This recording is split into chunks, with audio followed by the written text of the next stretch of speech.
Hôm nay là ngày Linh Kiếm Tông tuyển chọn đệ tử. Suy cho cùng ta cũng là một trong 10 đại thủ tọa. Tuy là trong lịch sử Linh Kiếm Tông là thủ tọa yếu nhất, nhưng cũng phải thông báo cho ta một tiếng chứ. Thật tổn thương lòng tự trọng quá. Ta ở đình Tạp Viện này 100 năm nay chưa từng nhận được đệ tử nào, cũng chẳng có ai nói chuyện với ta. Ngày nào cũng chỉ đối diện với ngươi. Những ngày như thế này không biết đến bao giờ mới chấm dứt.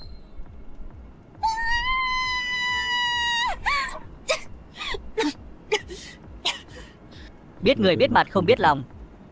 Giỏi cho một vị thần tướng của thiên giới.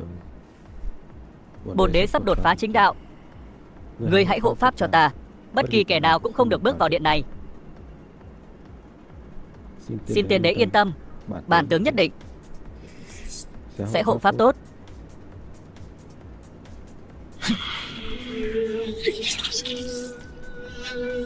Ta khổ khổ theo đuổi ngươi ngàn năm, ngươi lại không đáp ứng, vậy thì đừng trách ta nhẫn tâm.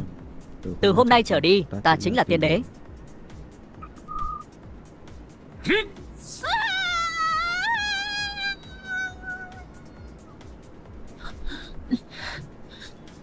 Nhát đao đó đâm xuyên qua thức hải của bản đế. Ngàn năm tù vi tiêu tàn hết. Nhưng bổn đế thiên tư thông minh, không đến 100 năm ta có thể giết trở về Cửu Thiên. Diệp Vô Hành, ngươi chờ bổn đế. Đây là nơi nào? Vì sao linh khí còn nồng đậm hơn cả nữ đế cung của bản đế?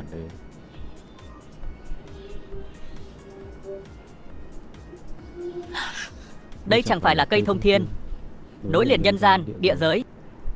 Cây thông thiên kiến mộc sao? Cây thần cổ xưa như thế này, sao lại xuất hiện ở đây?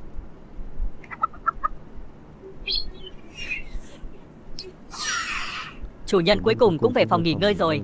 Cuối cùng cũng có thể biến về nguyên hình. Ta sắp chết ngạt rồi. Không biết đến bao giờ chủ nhân mới biết. Thực ra mình là đạo tổ 10 kiếp chuyển thế.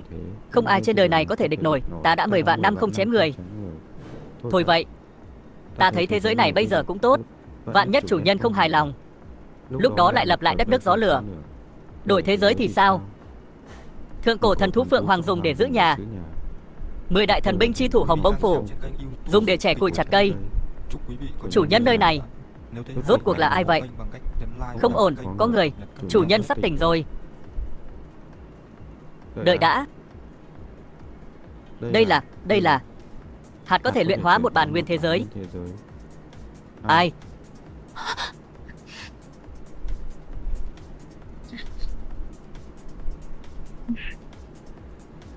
Hả? Cô là ai? Tiền bối, ta. Sao cô bị thương nặng thế? Hay là cô uống chút trà?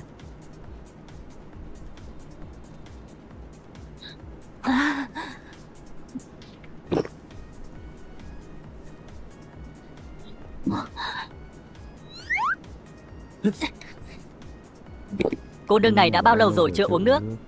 Sao lại có vẻ như đang chạy nạn vậy? Này, cô uống chậm thôi, trong nhà ta còn mấy bao tải to. Nếu cô sợ không đủ ta sẽ pha thêm cho cô. Đây là trà ngộ đạo thượng hạng. Bổn đế có thiên tư và căn cốt so với đại năng đỉnh cao của thế gian thì kém một bậc, luôn không thể đột phá đến cảnh giới cao hơn. Chỉ có trà ngộ đạo này mới có thể bù đắp căn cốt và thiên tư. Không ngờ, bản đế ở tứ hải bát hoang tìm kiếm vạn năm đều không có kết quả, cuối cùng lại ở đây uống được.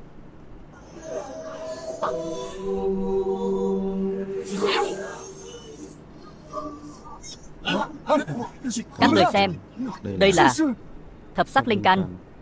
Hướng đó, sao lại là tiểu viện của phế vật Giang Bắc? Nhanh theo bổn tông chủ đi.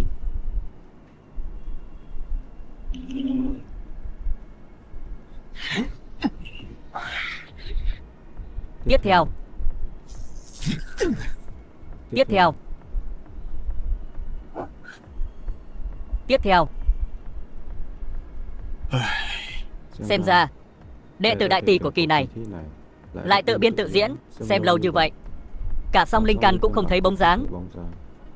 Tốt hơn là các người không bằng bây giờ cùng nhau tính toán, chọn ra vài người tạm được, đi theo con đường riêng của chúng. Các người xem, đây là linh căn thập sắc. Xem ra lần này Linh Kiếm Tông của ta Sắp xuất hiện một nhân vật vượt xa cả đại đế rồi. Hướng đó, sao lại là tiểu viện của tên Giang Bắc kia? Mau theo bổn tông chủ đến đó.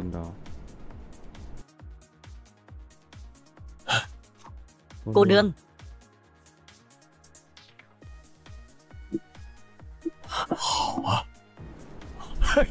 Chắc hẳn hôm nay cô đến đây là để tham gia kỳ thi tuyển đồ đệ của tông môn linh kiếm. Lão Phu chính là tông chủ. Để lão Phu làm chủ cho cô. Hôm nay cô có thể bỏ qua mọi vòng thi và thử thách, trực tiếp trở thành đệ tử chân truyền của lão Phu. Thế nào? Ta không nghĩ vậy. Cô nương, lão Phu là phong chủ Thiên Thương Phong. Nếu cô đến Thiên Thương Phong của chúng ta, cô ở Thiên Thương Phong chính là đại đệ tử trưởng môn. Mọi tài nguyên trên Thiên Thương Phong cô đều có thể hưởng một mình. Người nói vậy là có ý gì? Chẳng lẽ muốn cướp người với lão Phu sao? Chẳng lẽ kiếm của lão Phu không còn sắc bén nữa sao? Thanh kiếm của lão Phu cũng không phải ăn chay. Ấy, người ta là thập sắc linh căn, có thể tu luyện bất kỳ công pháp nào. Ta lại thấy Thiên Quyền Phong của lão Phu thích hợp nhất với đứa trẻ này. Trên đời lại có nữ tử dung mạo như vậy. Nàng ta nhất định phải là của ta. Phụ thân, nhất định con phải cưới nàng ta về ở Thiên Thương Phong của chúng ta. Câm miệng. Chẳng lẽ ta không biết sao? Tiểu Hữu, nếu cô đến Thiên Thương Phong của chúng ta, ta sẽ truyền lại cho cô thần khí của bản phong, Thành Long kiếm. Thành Long kiếm? Ngươi điên rồi, trong toàn bộ tông môn thần khí này chỉ có 3 thanh thôi. Thiên Thương Phong xem ra là quyết tâm rồi, sẵn sàng hy sinh cả bản mệnh thần khí. Thật xảo quyệt, không chỉ muốn làm sư phụ của người ta, còn muốn trói buộc con trai mình với người ta. Đệ tử, theo sư phụ về núi. Hôm nay ta có thể dạy con tu hành. Mọi người xin hãy về. Ta không có ý bái nhập vào môn hạ của mọi người. Cho dù có bái sư, ta chỉ bái phái tạp viện. Cái gì? Cô bái ta làm sư phụ. Sư muội mới đến Linh Kiếm Tông, có lẽ chưa hiểu rõ về Linh Kiếm Tông. Tạp viện phong phong chủ Giang Bắc là người không có chút linh căn và thiên phú tu hành nào. Thật là buồn cười. Năm xưa phụ thân Giang Bắc có ân với tông môn, nên mới ban cho hắn một nơi dung thân lập mạnh. Nếu không, chỉ bằng Giang Bắc này, dựa vào đâu mà sánh ngang với Cửu Phong chúng ta? Đúng vậy, không sai. Sư muội, hãy suy nghĩ lại. Toàn bộ Tạp viện phong, muốn tài nguyên không có, muốn công pháp không có, càng không có chỗ dựa. Hắn có thể dạy muội cái gì khi bản tọa là tiên đế toàn thịnh, nhìn khắp tứ hải bát hoang đã không tìm ra đối thủ, nhưng trước mặt hắn thậm chí không có tư cách nhìn thẳng. Người cao quý như vậy, trong mắt bọn họ lại là phế vật, có mắt không biết chân long. Đừng nói nữa, lòng ta đã quyết. Ta nhất định phải bái phái Tạp viện. Không được. Cô nương, cô không biết đấy thôi. Chỉ cần dựa vào thiên tư và căn cốt của cô, chỉ cần không chết yểu, trong vòng ngàn năm nhất định sẽ thành đại đế. Nói không sai. Sư muội chính là con rồng con phượng có tiền đồ vô lượng. Với loại người này, thực sự là khác xa nhau một trời một vực. Đừng để hắn lừa gạt, uổng phí thiên tư của mình. Chỉ với chút tu vi nhỏ nhoi của các ngươi, cũng xứng dạy dỗ ra một vị đại đế. Bản tọa dù chỉ tự mình tu luyện, chỉ cần từng bước, không quá trăm năm là có thể trở lại đỉnh cao. Huống hồ đại đế trước mặt bản tọa còn chẳng bằng một con kiến. Ta muốn báo thù, chỉ có thể bái dưới chân hắn. Đừng nói nữa, bản tọa. Ta đã quyết. Ta nhất định phải bái Tạp viện phong. Rốt cuộc ngươi đã cho sư muội uống thứ thuốc mê gì? Đệ tử của ta nhất quyết bái ngươi làm sư phụ. Ngươi nói thế là sao? Nếu ngươi dám đồng ý, ta thấy phái Tạp viện của ngươi không giữ được rồi. Các vị phong chủ hà tất phải nổi giận.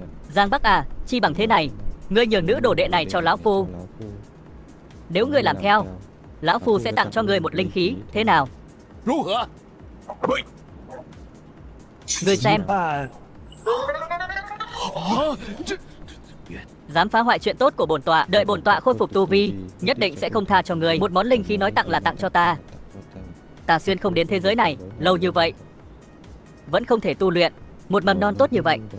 Nếu thật sự bái ta làm sư phụ, ta cũng sẽ không dạy được. Vẫn nên thu hồi linh khí lại đi, đừng cản trở tiền đồ tươi sáng của người ta. Lão tông chủ, ta phải nói ông đôi lời. Giang Bắc ta là loại người như vậy sao? Vị cô nương này là đệ tử tốt, đồng chí Hướng truyền thụ y bát. Vậy ý của ngươi là phải trả thêm tiền? Ngươi vậy là vẫn còn chỗ thương lượng. Dễ nói. Thủy Ly xin sư tôn nhận ta làm đồ đệ. Sư tôn, đình tạp viện này của ta, trăm năm nay chỉ có một mình ta, là muốn tìm người nói chuyện. Nhưng mà người duy nhất chịu bái nhập tạp viện phong của ta, sao lại là một thiên tài tuyệt thế chứ? Không có duyên phận. Của thực là ngoan cố. Hôm nay, ngươi phải bái, không bái cũng phải bái. Sư huynh, hình như không đúng. Hình như không đúng. Trong cơ thể nàng ta không có linh khí. Cái gì? Để ta xem. Cô bị thương nặng, kinh mạch đứt đoạn, ngay cả thức hải cũng bị phá hủy. Đáng tiếc thay, hóa ra cũng chỉ là một người bình thường. Thức hải một khi đã bị hủy thì không thể phục hồi được nữa. Đứa trẻ này tuy thiên phú tốt, nhưng không thể tu luyện thì có ích gì chứ? Không thể tu luyện thì chẳng phải mặc cho ta muốn làm gì thì làm sao. Dung mạo thế này, ta nhất định phải nếm thử mùi vị là gì. Cha, không bằng thế này đi, đưa nàng vào Thiên Thương Phong của ta, làm nha hoàn hầu hạ ta. Cô nghe rõ chưa? Ta cho cô cơ hội cuối cùng, làm thị nữ cho con trai ta. Nếu không, sẽ chẳng có ai muốn nhận nuôi một phế vật không thể tu tiên. Đủ rồi, các ngươi có còn ra thể thống gì không? Vừa rồi thấy nàng thiên phú tốt, người người tranh nhau muốn nhận. Giờ thấy nàng trọng thương chưa lành, người người lại dẫm đạp nàng. Các người không nhận nàng, ta nhận. Từ nay về sau, cô chính là đệ tử đầu tiên của Giang Bắc ta tại đỉnh Tạp Viện. Đa tạ sư tôn. Cũng tốt. Hiếm khi sư đệ có tấm lòng đại ái như vậy.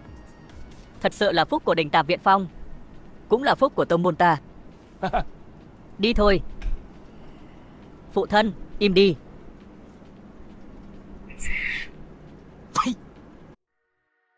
Sư tôn, vậy chúng ta bắt đầu tu luyện đi. Sư tôn, chúng ta bắt đầu tu luyện đi. Ta là một người đàn ông không có thiên phú tu luyện, cô lại là người không thể tu luyện. Thật là tuyệt phối. Hơn nữa ta căn bản không thể dạy nàng thứ gì, hay là dạy nàng đi chặt cây. Mặc dù không thể tu tiên, nhưng ít nhất cũng có thể rèn luyện thể lực. Đồ Nhi à, con gọi ta một tiếng sư tôn. Nhưng ta thì thật ra đối với việc tu luyện này cũng không hiểu lắm. Con hiểu không? Một nhân vật lợi hại như sư tôn lại ẩn cư ở cái Linh Kiếm Tông nhỏ bé này, chắc chắn không phải không có nguyên do. Chẳng lẽ... Ta hiểu rồi, tu hành trước tiên phải tu tâm. Sư tôn đang ta luyện tâm tính trong cõi hồng trần, đây mới chính là tu luyện. Ta nhất định phải giúp sư tôn che giấu thân phận, đừng phá hỏng chuyện tốt của sư tôn. Ồ, ta hiểu rồi, đồ đệ của ta quả nhiên thông minh. Nói cho sư phụ biết. Con đã hiểu ra điều gì? Sư tôn, con nhất định sẽ không để lộ thân phận của người. Cái gì thế này? Ấy, đồ đệ, thế này. Ta biết con muốn tu luyện, nhưng vi sư thực sự không thể dạy con được gì cả. Phần lớn thời gian con cần phải tự mình ngộ ra. Nếu con vẫn chưa có ý tưởng thì hãy đi chặt cây. Con có hiểu không? Đến cảnh giới của sư tôn sẽ không tùy tiện tiết lộ thiên cơ, nói chuyện đều mang theo ý thiền. Chặt cây rốt cuộc là có ý gì? Sao ta lại cảm thấy đồ đệ này của ta ngốc nghếch thế? Thôi, hy vọng nàng thật sự hiểu rồi.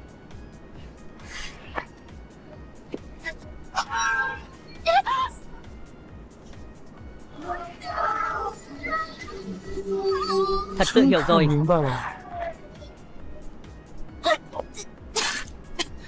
Sức mạnh bản nguyên của đại đạo Thông Thiên Kiến Mộc thật sự có thể phản hồi lại người chặt cây. Không những thức hải của ta được phục hồi ngay lập tức, mà tu vi cũng tăng mạnh. Tiếp tục như vậy sẽ trở lại đỉnh cao, thậm chí không cần đến 100 năm. Đệ tử, không sao chứ? Sư tôn, quả nhiên là sư tôn. Hoạt động cơ bản thôi. Cha, vừa nãy ở Tạp Viện Phong, sao người lại bỏ đi? Con đàn bà Lạc Thủy Ly kia chỉ có thể là của Thiên Thương Phong ta, chỉ có thể dành cho con. Cho dù vừa nãy người có muốn lấy nàng về Thiên Thương Phong của chúng ta, con cũng không tin. Tên phế vật Giang Bắc kia, hắn còn dám cản trở sao? Đồ ngốc. Trước kia không động vào nàng là vì thiên tư căn cốt của nàng quá mức khủng bố. Sau này không động đến nàng là vì nàng chỉ là một nữ nhân không thể tu tiên. Nếu ngươi muốn một người đàn bà, chẳng lẽ còn sợ nàng phản kháng sao? Cha, con hiểu rồi. Ý của cha là chỉ cần ta không động đến nàng trước mặt tông chủ cũng như các vị phong chủ, thì ở riêng muốn làm gì nàng cũng được, cũng không đến nỗi ngốc lắm. Hơn nữa còn cho chúng ta một cơ hội thôn tính Tạp Viện Phong. Tên phế vật Giang Bắc kia lại bảo vệ con ả phế vật đó. Nếu có thể kích động cô ta đem Tạp Viện Phong ra làm tiền cược, Con hiểu ý cha. Ta sẽ đi làm ngay.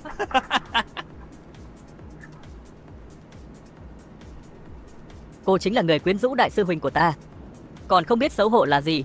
Lạc Thụy Ly, cô muốn làm gì? Chỉ là đến xem linh kiếm tông của ta thôi. Nghe đồn có vị tông chủ phế vật nhất từ trước đến nay, không biết trông thế nào. Có chuyện gì thì cứ xông vào ta, đừng làm phiền sư tôn ta. Được thôi, vậy thì chúng ta tính sổ. Món nợ ngươi quyến rũ sư huynh của ta, quyến rũ đại sư huynh của ngươi, hắn cũng xứng sao? Đại sư huynh của ta là người đứng đầu thế hệ trẻ của linh kiếm tông. Ngươi còn tưởng mình là thiên tài tuyệt thế vạn năm không gặp sao? Bây giờ mau quỳ xuống dập đầu nhận lỗi với sư huynh của ta. Nếu ta không thì sao? Vậy thì ta đảm bảo ngươi sẽ chết rất thảm. Thôi nào, hai người đều là sư muội của ta, cần gì phải làm căng thế?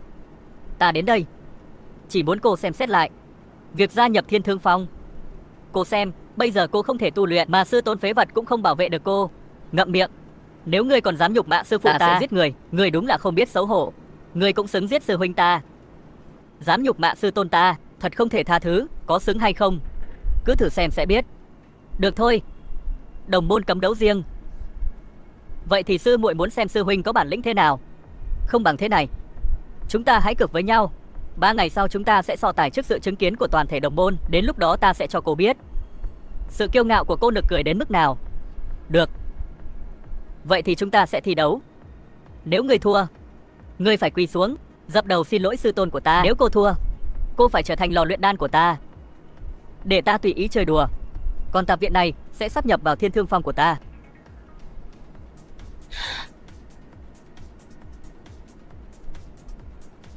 Cô thật sự đồng ý với hắn sao? Đúng vậy. Bọn họ đã sỉ nhục sư tôn đến mức độ này, ta không thể chịu đựng được nữa. Cô thật hồ đồ. Tại sao cô lại muốn cùng tên Thiên Thương Phong này đấu chứ? Vân Tinh Trần của hắn chính là thiên tài trẻ tuổi của linh kiếm tông thế hệ trẻ. Cô mới tu luyện được mấy ngày, chắc chắn sẽ bị hắn đánh chết. Nhưng cũng không thể để chúng nhục mạ sư tôn. Hiện tại ta không đánh lại được, ta tiếp tục tu luyện là được. Hiện tại thức hải của bản tọa đã khôi phục, dựa vào bí pháp bế quan 3 ngày, không chắc không thể có sức chiến đấu. Sự việc đã đến nước này, những chuyện khác đừng nói nữa. Thu dọn hành lý, chạy trốn. Sư tôn là người như vậy, chắc chắn không phải như những gì ta nghe đơn giản như vậy. Sư tôn nhất định là đang nói với ta cách để chiến thắng. Chạy trốn. Chạy. Ta hiểu rồi. Sư tôn muốn nói với ta rằng trong lúc đối địch, bước chân và né tránh rất quan trọng.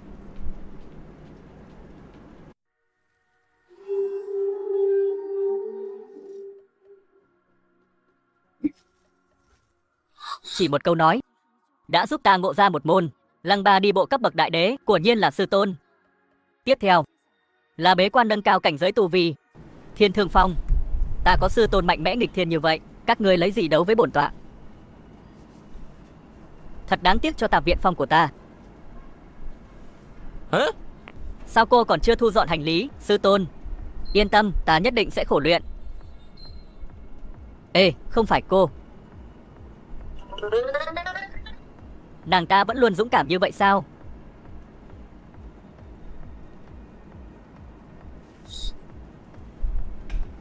Thủy Ly, hóa ra cô chưa chết. Cũng tốt, ta sẽ không tha cho cô nữa. Đã tu luyện 3 ngày rồi, vẫn chưa tỉnh. Hay là ta đi. Là một trong 10 đại thủ tọa của Linh Kiếm Tông, Vân Sư Điệt ra tay không đến nỗi quá tàn nhẫn chứ. Nhiều nhất là đánh ta nửa chết.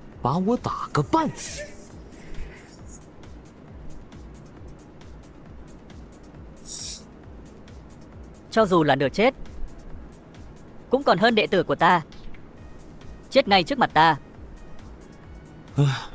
Đệ tử có được sư phụ tốt như vậy, thật may mắn cho con.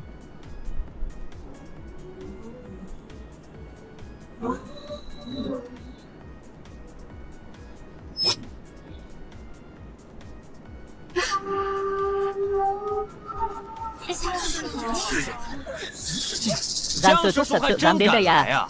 Lạc sư muội của ta đâu? Không chạy rồi chứ? Nếu chạy, đừng trách đồ đệ không để mặt sư thúc. Các sư huynh sư đệ, các vị cũng biết đệ tử của ta đã không thể tu tiên, Nàng ra thi đấu, chắc chắn không thắng nổi. Người biết là được. Đã vậy, còn không ngoan ngoãn dâng ngọn núi tạp viện của mình lên sáp nhập vào đỉnh thiên thương của ta. Thấy người biết điều như vậy, đến lúc đó hãy đến đỉnh thiên thương của ta, làm một đệ tử tạp dịch. Còn đồ đệ của ngươi thì sao? Thì ở lại đây để sưởi ấm giường cho ta, phục vụ bên cạnh. Các ngươi muốn tạp viện phong, ta có thể cho các ngươi, nhưng đồ đệ này của ta, các ngươi đừng hòng. Không thể. Đất ta muốn, người ta cũng muốn. Mặc dù ta không có tư chất tu luyện, nhưng một ngày làm thầy, cả đời làm cha, đồ đệ của ta, không phải ai muốn bắt nạt là bắt nạt được. Sao nào, sư thúc còn muốn so tài với ta sao?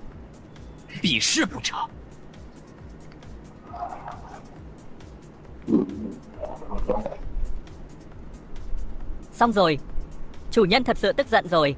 Phong ấn ký ức bắt đầu nới lỏng. Chủ nhân khôi phục ký ức cũng tốt. Lão tử nhịn lâu lắm rồi. Ấy, phủ ra, đừng đem Cửu Thiên Thập Địa Nhất Phủ cho trẻ mất.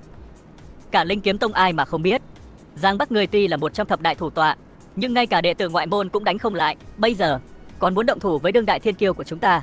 Ngươi điên rồi sao?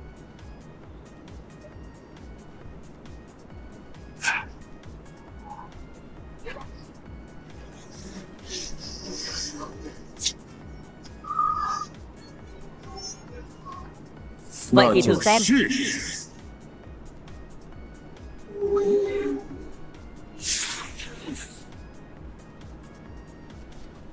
Kim đan đã thành. Thiên Thương Phong, ta đến đây.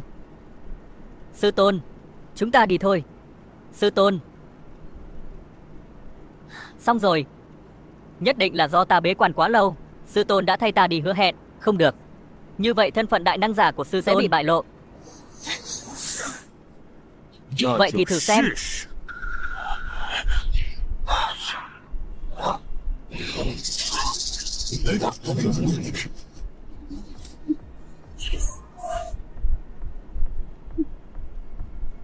Đồ nhi. Sư tôn. Lạc sư muội cuối cùng cũng tới rồi. Ta còn tưởng cô định để sư tôn phế vật này chết thầy cô chứ. Là ta lập ra cược, không liên quan đến sư tôn của ta. Có chuyện gì thì cứ nhắm vào ta mà làm. Hôm nay Lạc Thủy Ly ta sẽ nhận hết. Đệ tử Vân Tinh Trần này là người mạnh nhất trong thế hệ trẻ của Linh Kiếm Tông. Hiện tại thức hải của cô đã bị phá hủy, không phải là đối thủ của hắn. Nếu giao chiến với hắn thì chắc chắn sẽ gặp họa. Cô nghe theo hiệu lệnh của ta. Ta đếm đến 3, chúng ta sẽ chạy. Hả? Sư tôn, người đừng giả vờ nữa. Ta đã hoàn toàn bình phục. Người không biết sao. Hơn nữa, thức hải của ta đã được phục hồi. Bây giờ, tu luyện tiến triển nhanh chóng. Hơn nữa còn tu luyện đến cảnh giới kim đan. Vết thương đã lành, tu vi đã phục hồi. Còn luyện thành cảnh giới kim đan, ta đã dạy. Ta đã dạy lúc nào? Chỉ mấy ngày thời gian mà có thể khiến bản đế trở về kim đan cảnh. Bản đế trước kia khổ tu 10 năm mới miễn cưỡng đạt tới kim đan cảnh. Nếu nói ra ngoài, sợ rằng những vị đại năng của chư thiên có một tính một đều đến đây để quỳ lại trước mặt sư phụ, kính xưng một tiếng sư tôn. Đồ đệ tiện nghi của ta quả nhiên là thiên tài tuyệt thế. Chỉ để nàng đi chặt cây mà có thể tự mình ngộ ra công pháp để chữa lành vết thương. Bây giờ nàng lại coi đó là công lao của ta. Đồ nhi à, con đường tu luyện phải đi từng bước vững chắc, chớ nên ham cao vọng xa. Chỉ có như vậy mới có thể lên đến đỉnh cao Cửu Thiên. Con có hiểu không? Lên đến đỉnh cao Cửu Thiên, ý của sư tôn là cảnh cáo bổn đế sửa đổi tật xấu kiêu ngạo trước kia, mới có thể trở về Cửu Thiên, lấy lại đế vị bản đế của mình. Quả nhiên, mọi chuyện đều không qua được mắt pháp nhãn của sư tôn. Sư tôn, người yên tâm, đệ tử nhất định sẽ ghi nhớ lời dạy của người. Hai người các ngươi ở đó thì thầm to nhỏ cái gì vậy? Mau ra đây, đánh nhau cho xong nhanh, để ta, Thiên Thư Phong, sớm thu phục các ngươi ở tạp viện. Còn ngươi, sư tôn phế vật, đến lúc đó sẽ để hắn tận mắt chứng kiến cô nằm thò ra thụt vào với ta thế nào. Được, đã muốn tìm chết, ta sẽ thành toàn cho ngươi. Đến đây chịu chết. Đối phó với ngươi, một kẻ ngay cả thức hải cũng vỡ nát, còn cần sư huynh ta ra tay sao? Chỉ cần ta ra tay là đủ đối phó với các ngươi. Đừng nói đến ngươi, cho dù sư đồ các ngươi cùng nhau lên, ta cũng chỉ cần tiện tay bóp chết thôi. Tổ Thiến là đệ tử của Thiên Thương Phong ta. Hằng ngày tuy không lộ liễu, nhưng dưới sự chỉ dạy của Tinh Trần, tu vi của nó đã đạt đến trúc cơ hậu kỳ. Chỉ còn một bước nữa là đến kim đan. Đối phó với hai người này vẫn còn dư giả. Giang sư đệ, nhánh tạp viện vốn đã ít người, sớm muộn gì cũng không giữ được. Ta khuyên ngươi nên từ bỏ đi, cũng có thể giữ được thể diện lớn nhất. Lạc Thụy Ly, ta thấy người vẫn nên nghe lời khuyên của lão phu. Nếu bây giờ quay đầu vẫn còn kịp. Đừng nói đến cái Linh Kiếm Tông nhỏ bé này, cho dù là ở Tứ Hải Bát Hoang, Cửu Thiên Thập Địa, cũng không tìm ra một đối thủ của sư tôn ta. Một tu sĩ trúc cơ nhỏ bé cũng dám ở trước mặt sư tôn ta mà ngông cuồng, muốn sư tôn ta ra tay, người cũng xứng. Ngươi, một tu sĩ trúc cơ nhỏ bé cũng dám ở trước mặt sư tôn của ta mà ngông cuồng, muốn sư tôn của ta ra tay, người cũng xứng. Đồ đệ ngoan của ta ơi, cô nói lời tàn nhẫn kéo ta vào làm gì? Ta nào có tu vi kim đan kỳ. Đồ nghịch đồ, thật sự đẩy sư phụ vào chỗ chết. Sư tôn chỉ là một đám kiến, yên tâm ra cho Thủy Ly. Người đứng xa ra, đừng để máu bắn lên người. Được. Vậy cô phải cẩn thận, đừng để sư phụ thất vọng. Ta đường đường là tiên đế, cho dù tạm thời gặp nạn, nhưng ta may mắn được gặp sư tôn, một nhân vật siêu phàm. Nếu còn bị lũ kiến như các người bắt nạt, thì ta thà tự tử còn hơn. Muốn sư tôn ta ra tay, thì trước tiên phải đánh bại ta. Muốn chết, ta xem lát nữa ngươi còn giữ được cái vẻ cao cao tại thượng đó không? Tiểu Uyển, lát nữa đừng làm hỏng mặt của nàng. Đùa à? Ta không chỉ muốn cạo mặt người phụ nữ này, ta còn muốn chặt đứt tứ chi của cô ta, để cô ta sống như một con chó trên thế giới này. Sau này sẽ không còn quyến rũ được đàn ông nữa. Một kẻ ngay cả kim đan cũng chưa thành mà cũng dám vênh váo trước mặt ta, cũng còn hơn cả cô. Ngay cả luyện khí cũng không làm được. Hôm nay ta sẽ cho các người thấy, ta sẽ đạp các người dưới chân như thế nào.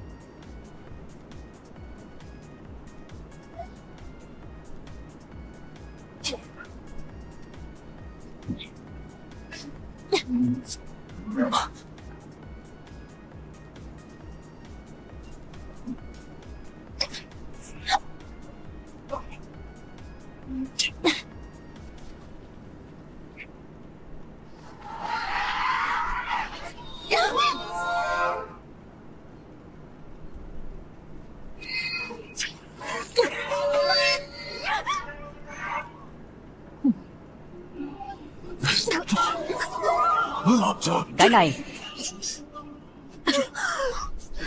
không đúng. Chẳng phải ngươi bị hủy hoại thức hải đã trở thành phế nhân rồi sao? Tu vi trúc cơ hậu kỳ không chịu nổi một kích. Chẳng lẽ thức hải của nàng ta đã được khôi phục? Nếu thực sự như vậy thì chẳng phải Linh Kiếm Thắn lại sắp xuất hiện một thiên chi kiêu tử, một bước lên mây sao? Không đúng, thức hải của cô ta căn bản là chưa khôi phục. Cửu Thiên Thập Địa trên trời dưới đất, chưa từng nghe nói có thứ gì có thể tu bổ thức hải. Huống chi, cho dù tu bổ được thức hải, cũng không thể dễ dàng đánh bại ta như vậy. Ma công, nàng ta vẫn luôn tu luyện ma công.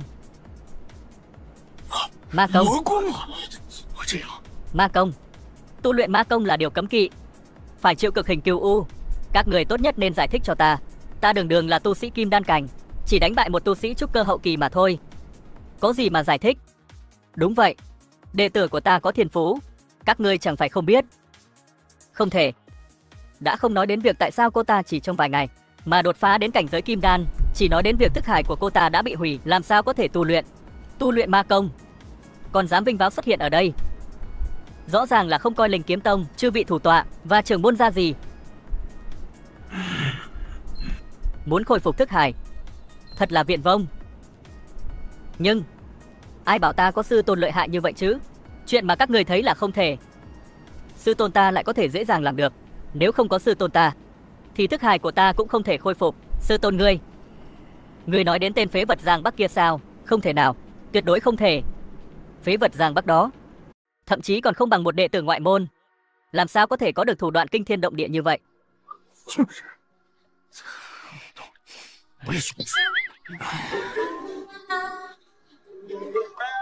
Đồ đệ tốt của ta ơi, cô nói chính cô đã ngộ ra. Tuyệt thế công pháp thì đó, sao còn đổ lỗi cho ta?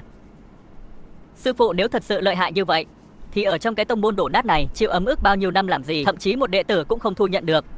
Không ngờ, ngươi lại vì muốn che giấu việc mình tu luyện ma công mà lại nói ra những lời quỷ quái như vậy. Sư tôn của ngươi là phế vật như thế nào, cả tông môn ai mà không biết. Các ngươi đúng là một lũ có mắt mà không có tròng, đương nhiên không biết sư tôn của ta lợi hại đến mức nào. Nếu không phục thì cứ việc đến chiến. Hôm nay, ta Lạc Thủy Ly sẽ tiếp hết. Đừng tưởng ta không biết cô đã dùng thủ đoạn gì, mà trong thời gian ngắn đã đạt đến cảnh giới kim đan, có thể đánh giá cao bản thân mình. Ta đã đắm chìm trong cảnh giới kim đan này được 15 năm. Chỉ còn một bước nữa là tới cảnh giới hóa thần. Hôm nay, để ta đến đấu với cô. Thật sự là hổ xuống đồng bằng bị chó bắt nạt. Bản đế đường đường là tiên đế, không ngờ có một ngày lại bị một kẻ hậu bối kim đan khinh thường. Bản đế dù mới đột phá kim đan, nhưng ta có nhiều phương tiện, chiến đấu vượt cấp không phải chuyện khó. Đừng nói là chưa hóa thần. Hóa thần thì sao? Có gì ghê gớm, thật là không biết trời cao đất dày. Tinh Trần, đừng làm mất mặt Thiên Thương Phong của ta.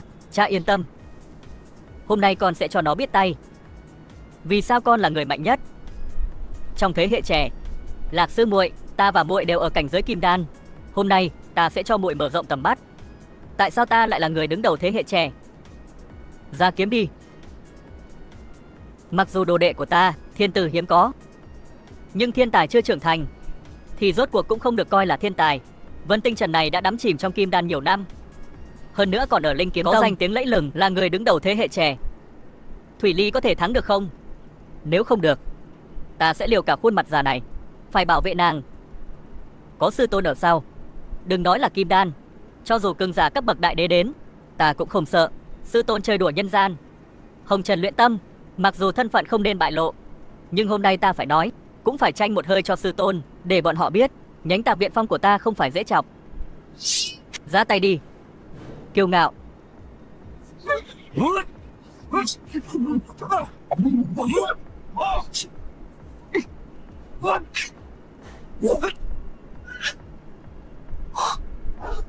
Quý vị đang xem trên kênh YouTube Kịch Ngắn Review. Chúc quý vị có những phút giây thư giãn. Nếu thấy hay, hãy ủng hộ kênh bằng cách nhấn like và đăng ký kênh để cập nhật các video mới nhất.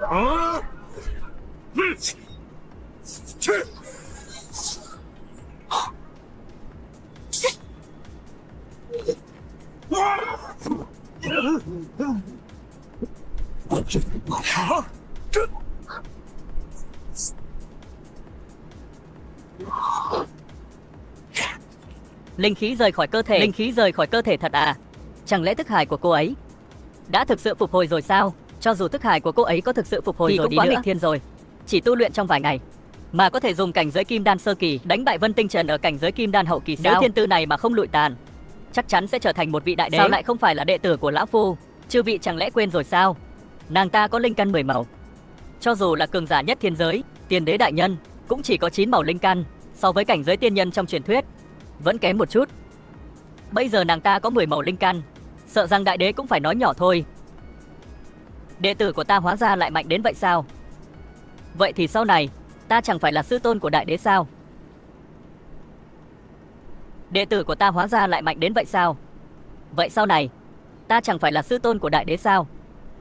Đúng vậy, trước đây ta chỉ có linh căn 9 màu, khoảng cách đến cảnh giới thiên nhân luôn kém một chút. Cuối cùng còn bị Dạ Vô Hành tập kích, khiến tu vi mất hết. Nhưng may thay bản đế được họa thành phúc, bái nhập sư môn. Có sư tôn mạnh mẽ như vậy, ta mới có thể bù đắp được linh căn cuối cùng. Lần này bản đế nhất định sẽ đạt cảnh giới thiên nhân trong truyền thuyết. Thiên tư khủng khiếp như vậy, lại bái dưới trướng của phế vật Giang Bác ở đỉnh núi Tạp Viện, thật là đáng tiếc. Ôi Giang sư đệ à, ngươi xem đồ đệ tốt của ngươi, không chỉ thiên phú tốt mà còn trọng tình trọng nghĩa. Ta thấy ngươi thật sự là gặp may rồi. Đó là tất nhiên, nếu không ngươi nghĩ bấy lâu nay ta không nhận đồ đệ ở đỉnh Tạp Viện là vì sao? Chính là đang chờ duyên phận này. Hóa ra sư tôn ngay cả chuyện ta bị đâm cũng đã tính đến, mới vẫn luôn chờ đợi sao? Thủy Ly có thể bái dưới trần sư tôn là Thủy Ly gặp may rồi. Sư đồ chúng ta, đừng nói những chuyện này nữa. Sớm biết nhà đầu này lợi hại như vậy, sao có thể đến lượt ta chứ? Tuy ta không lợi hại, nhưng đồ đệ ta lợi hại. Đủ rồi, các người thật sự tin lời ma quỷ của họ sao? Sửa chữa thức hải ngay cả chúng ta cũng không làm được, Phế vật Giang Bắc này làm sao có thể làm được? Đúng vậy, thức hải của Lạc Thủy Ly rất kỳ lạ, chắc chắn là có cấu kết với ma giáo. Ma giáo? Ngươi nói các ngươi và ma tộc rốt cuộc có âm mưu gì? Này, lão già, đừng có vụ oan giá họa. Ta đã nói, sư tôn của ta là chân long. Là các ngươi không có mắt nhìn, sư tôn ta mạnh hơn các ngươi tưởng tượng nhiều. Đồ đệ ngốc này của ta nhất định phải đổ cái nồi này lên đầu ta. Không lẽ thật sự tu luyện ma công? Không được, ta phải giúp nó che giấu. Không sai, ta không giả vờ nữa, ta lật bài ngửa. Ta chính là cao nhân tuyệt thế.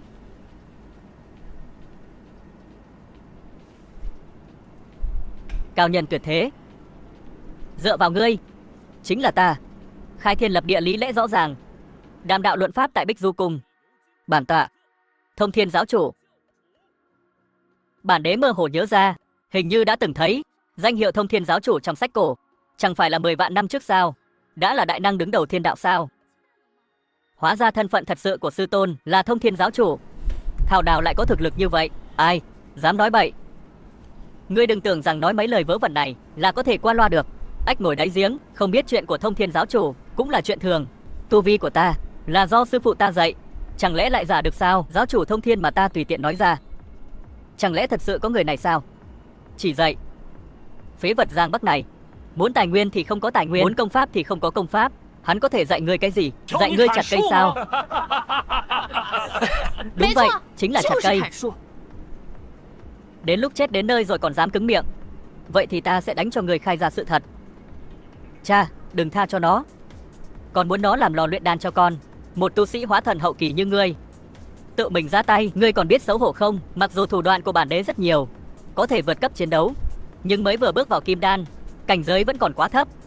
Nếu nhất định phải cứng rắn, dù có thể đánh thắng hắn, nhưng không tránh khỏi tổn hại căn cơ. Bản đế là đệ tử của Thông Thiên giáo chủ, nếu ngay cả hóa thần nho nhỏ phải để sư phụ lộ diện, thay ta ra mặt, sau này mà truyền ra ngoài thì bản đế còn mặt mũi nào nữa? Thôi, muốn chiến thì chiến, nói nhiều làm gì? Vậy thì để bản tọa lĩnh giáo xem ma tộc có công pháp gì thần kỳ.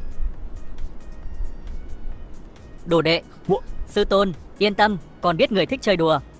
Người đứng ra tay còn nhất định sẽ không làm người mất mặt.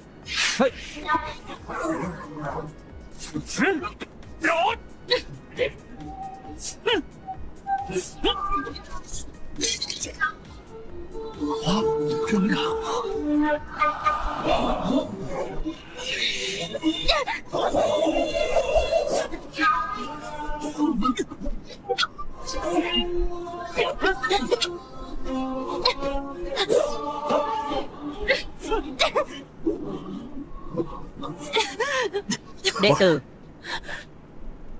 vẫn qua miễn cưỡng. Linh lực của kim đan cảnh không đủ để ta thi triển đòn thế uy lực mạnh mẽ như vậy.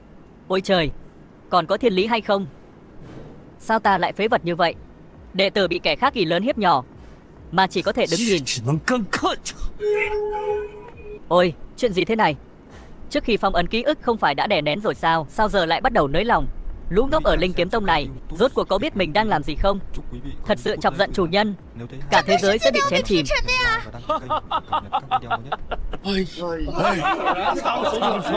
Đại trưởng lão Ai Phong, đại trưởng lão đúng là đại trưởng lão. Đây chính là ma công mà ngươi tự hào lắm sao? Nếu ngươi chỉ có chút bản lĩnh này thôi thì bản tọa sẽ lại phế bỏ thức hải của ngươi. Không sai, cầu kết với ma tộc, tội ác tày trời, nên phế bỏ nàng ta, để nàng hầu hạ ta, đền tội với chúng sinh. Cha còn các người, còn biết xấu hổ không? Các người mau nhìn, ôi trời, mau nhìn hiện tượng lạ trên bầu trời này.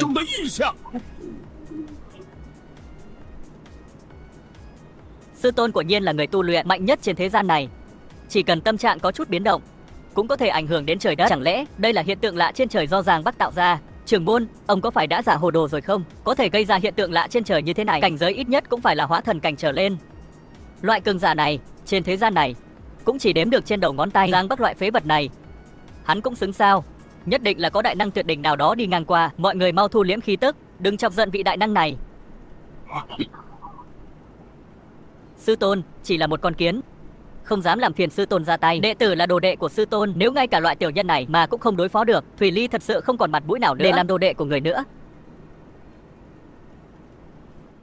Xem ra vị đại năng đỉnh cấp kia nhất định đã đi qua. Vừa rồi thật may, nếu không cẩn thận một chút, Linh Kiếm Tông chúng ta có thể sẽ bị diệt tông mất. Lão già kia, cô đánh lại được không? Không đánh lại được. Chúng ta đầu hàng đi thôi. Cô nói chỉ tu luyện vài ngày đã đạt đến cảnh giới kim đan, còn đánh bại cả người đứng đầu thế hệ trẻ. Sư phụ đã rất có mặt mũi rồi. Sao có thể như vậy được? Là đệ tử của một cường giả như sư tôn. Chút thành tựu nhỏ nhoi này của ta chẳng là gì. Ta hiện tại đánh không lại lão già kia là vì cảnh giới của ta quá thấp, không có chiêu thức thích hợp. Sư tôn, hay là người hãy truyền thụ cho ta thêm vài chiêu. Sư tôn, người hãy truyền thụ cho ta dạy cô vài chiêu. Hiện tại làm sao? Chẳng lẽ là sợ lộ tẩy sao? Ngươi không phải nói thức hải của Lạc Thủy Ly là do ngươi sửa chữa, cảnh giới của nàng tăng vọt cũng là do ngươi chỉ dạy sao? Sao còn không cho chúng ta xem? Ngươi có thật sự có bản lĩnh lớn như vậy không? Đôi sư đồ này quả nhiên vẫn còn quá trẻ. Có lẽ Giang Bắc sư đệ truyền thụ cho Lạc Thủy Ly vài chiêu, phương thức tu luyện mèo ba chân. Nhưng cảnh giới của Lạc Thủy Ly ngày hôm nay nhất định là do chính nàng dựa vào thiên phú của mình đạt được. Liên quan gì đến Giang Bắc? Làm sao có thể có nửa điểm quan hệ? Lạc Thủy Ly này mới bước vào giới tu tiên, chưa từng trải cũng là chuyện bình thường. Sợ rằng chính nàng ta hiện tại cũng cho rằng cảnh giới hiện tại của nàng ta là công lao của Giang Bắc. Bất quá trưởng môn yên tâm, hôm nay sau khi thất bại chắc nàng sẽ tỉnh ngộ, tự mình bãi dưới chân trưởng môn. Sư đệ nói đúng, dù sao cũng là vì tông môn mà. Giang Bắc nói dối quá nhiều, mình cũng tin rồi. Lão Phu muốn xem người có công pháp gì mà khiến một nhà đầu nhảy một cảnh giới lớn đánh bại lão Phu. Vậy thì ngoan ngoãn đợi đấy. Còn dám nói nhảm, đợi sư tôn truyền công pháp cho ta xong đã. Đừng nói là ta trước mặt nhiều người như vậy không để mặt lão giả ngươi. Ngươi, ta có công pháp gì có thể truyền thụ cho nàng ta chứ? Nếu ta có được công pháp nghịch thiên như vậy, ta đã sớm tự tu luyện thành tiên rồi. Nhiều người nhìn như vậy, phải làm sao đây? Đây chẳng phải là muốn mạng ta sao? Đệ tử ở đây thực sự quá ồn ào, không thích hợp để luyện công pháp. Vậy thì chúng ta trước tiên hãy nhận thua, đợi về sau tu luyện cho tốt, rồi tìm lại thể diện cũng không muộn.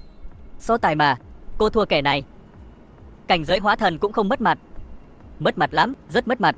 Vậy cô muốn sống hay muốn thắng trong đấu? Ta muốn sống, nhưng đấu cũng phải thắng. Không thắng được mà, không thắng được. Vậy sư tôn hãy dạy ta vài bộ có thể thắng được không? Được rồi, đừng có giả vờ thần bí nữa. Bản thân hắn còn không biết tu tiên, lấy gì để dạy ngươi? Trò hề này kéo dài đủ lâu rồi, nên dừng lại ở đây thôi. Lạc Thủy Ly, ta đã nói rồi, sớm muộn gì cô cũng là của ta. Ta nhất định sẽ nếm thử, trải nghiệm hương vị của cô. Đại sư huynh, sư muội, muội yên tâm. Người sư huynh yêu nhất mãi mãi là muội. Còn về món đồ chơi Lạc Thủy Ly này, đợi ta chơi chán sẽ ném cho sư đệ dưới trướng cùng chơi. Sư tôn, mau, người không chuyển công pháp nữa thì không kịp nữa rồi. Nhưng ta thực sự không biết. Ôi chết rồi. Thôi kệ, cứ bịa đại một bộ công pháp. Cho dù không đánh lại được cũng có thể nói bộ công pháp này cần thời gian lĩnh ngộ, đến lúc đó tái chiến. Được. Đồ Nhi, vi sư hôm nay sẽ dạy con bộ Cửu Chuyển Huyền Nguyên Quyết. Nghe cho kỹ. Nhắm mắt, tập trung, nhập định. Cửu Chuyển Chu Thiên Luyện Chân Linh. Khí hải cuồn cuộn như rồng bay. Thần du Thái Hư, tìm tiên tung. Âm dương giao hòa, sinh ra điều kỳ diệu. Tinh hoa nhật nguyệt nhập vào thân ta. Niệm thông thiên, triệt địa viên mãn. Tiêu giao tự tại, chính trường sinh. May mà trước đây tiểu thuyết tu tiên đọc nhiều, nếu không sợ rằng cả bịa đặt cũng không bịa đặt ra được. Sư tôn, sao con chẳng thấy cảm giác gì hết vậy? Làm bộ làm tịch. Nếu cô thật sự có thể dựa vào vài câu khẩu quyết bịa đặt của ta mà tu luyện thành công thì mới là chuyện lạ. Cô không thấy cảm giác gì là bình thường. Bộ công pháp này của ta thông tuyệt thiên địa, không dễ luyện thành như vậy đâu. Như vậy hôm nay đấu võ, tính là tạp viện phong ta thất bại. Tạp viện phong của ta cứ lấy đi. Đợi ngày sau đệ tử ta luyện được thần công sẽ tìm các người khiêu chiến. Mau đi, mau đi. Đứng lại, ta đã cho các người đi chưa? Xong rồi, xem ra hôm nay thực sự xong đời rồi. Sư tôn, cửu chuyển chu thiên luyện chân linh, khí hải cuồn cuộn như rồng nhảy, ta làm được rồi. Câu cuối cùng là gì ấy nhỉ? Ta tùy tiện bịa ra khẩu quyết. Nàng đã tu luyện thành công rồi, sư tôn. Câu sau là 那个后面那句是 đầu đội 3 nén hương hỏi đường. Chân đạp thất tinh, chấn thiên cương. Không đúng rồi. Sao ta lại thấy khác với những gì sư tôn đã nói? Không cần để ý nhiều chi tiết như vậy. Câu đầu là gì ấy nhỉ? Sao ta lại không nhớ gì hết thế này? Cô quên hết rồi. Không nên như vậy. Tài năng của bản tọa là ngàn năm mới gặp một lần. Những thứ đã xem đều là xem một lần là nhớ mãi không quên. Sao có thể quên được? Nếu cô quên hết thì thôi vậy. Không nhớ cũng tốt. Dù sao ta cũng đã dạy rồi. Là cô tự quên. Luyện không thành thì không liên quan đến ta. Cũng đỡ phải luyện bậy luyện bạ ra bệnh.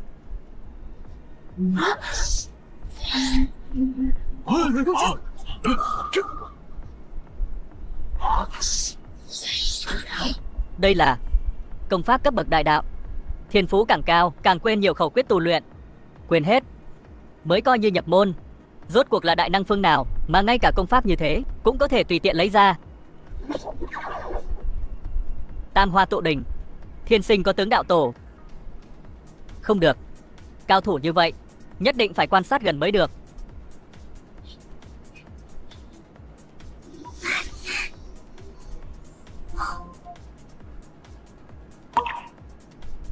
Đắc đạo cao nhân như vậy mà hành sự lại khiêm tốn như thế, xem ra là ta đã coi thường anh hùng thiên hạ rồi. Được rồi, giả vờ thần bí trong thời gian dài như vậy, trò hề cũng nên kết thúc rồi. Hôm nay ta sẽ cho các người thấy cái gì gọi là hóa thần, không thể nhục nhã.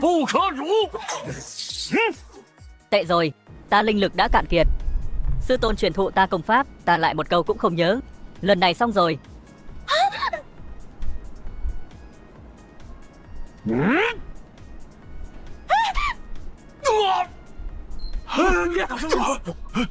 Đại trưởng lão.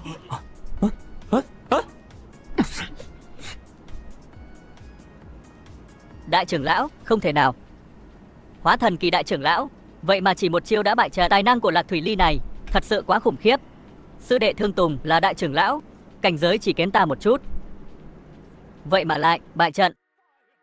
Của là cao nhân, đến cả đệ tử cũng có thiên phú xuất chúng như vậy, vậy mà lại có thể vượt cấp. Cô ta thực sự đã đánh bại đại trưởng lão. Đệ tử của ta thiên tư thật là tốt. Giờ chỉ chờ nó phi thăng, rồi ta, sư phụ, sẽ hưởng phúc. Đúng là lựa chọn quan trọng hơn nỗ lực. Ngươi mới vừa kết thành kim đan, sao có thể một bước vượt qua một đại cảnh giới, đánh bại lão phu? Đó là vì sư tôn ta đã truyền thụ cho ta công pháp đỉnh cấp, chỉ vượt qua một cảnh giới lớn, có gì lạ. Chỉ là thao tác cơ bản thôi. Chỉ một cảnh giới lớn. Ngươi có biết vượt qua một cảnh giới lớn, công pháp đối địch quý giá đến mức nào không? Đừng nói đến Linh Kiếm Tông chúng ta, ngay cả Cửu Thiên Thập Địa cũng không tìm ra một cái nào. Vậy mà tên phế vật Giang Bắc này, hắn dựa vào đâu?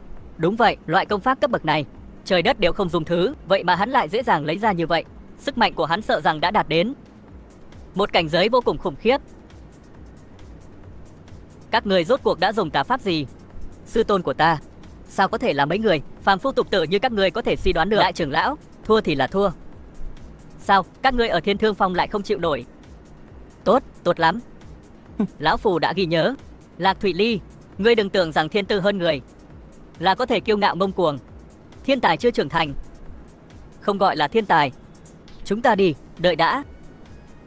Ngươi còn muốn thế nào nữa? Theo như đã hẹn, ta thắng. Ngươi phải quỳ xuống, dập đầu xin lỗi sư tôn của ta. Ngươi nói gì? Đừng tưởng ngươi dựa vào tà ma ngoại đạo thắng được lão phu mà Tạp Viện Phong có thể coi thường thiên hạ. Thiên hạ rộng lớn, ngươi không thể tưởng tượng được.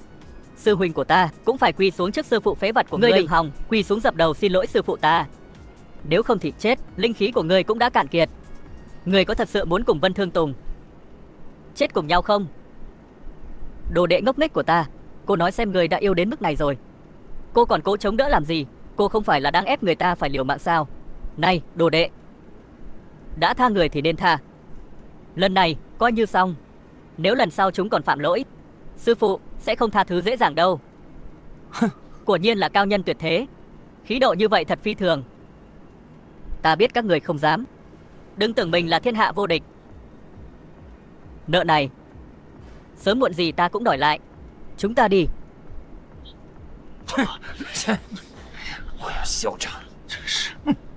Sư tôn, người chính là quá tốt bụng, nên họ mới cưỡi lên cổ chúng ta mà ỷ. Người chỉ cần thể hiện một chút tu vi, ta xem ai còn dám bất kính với người. Đúng vậy.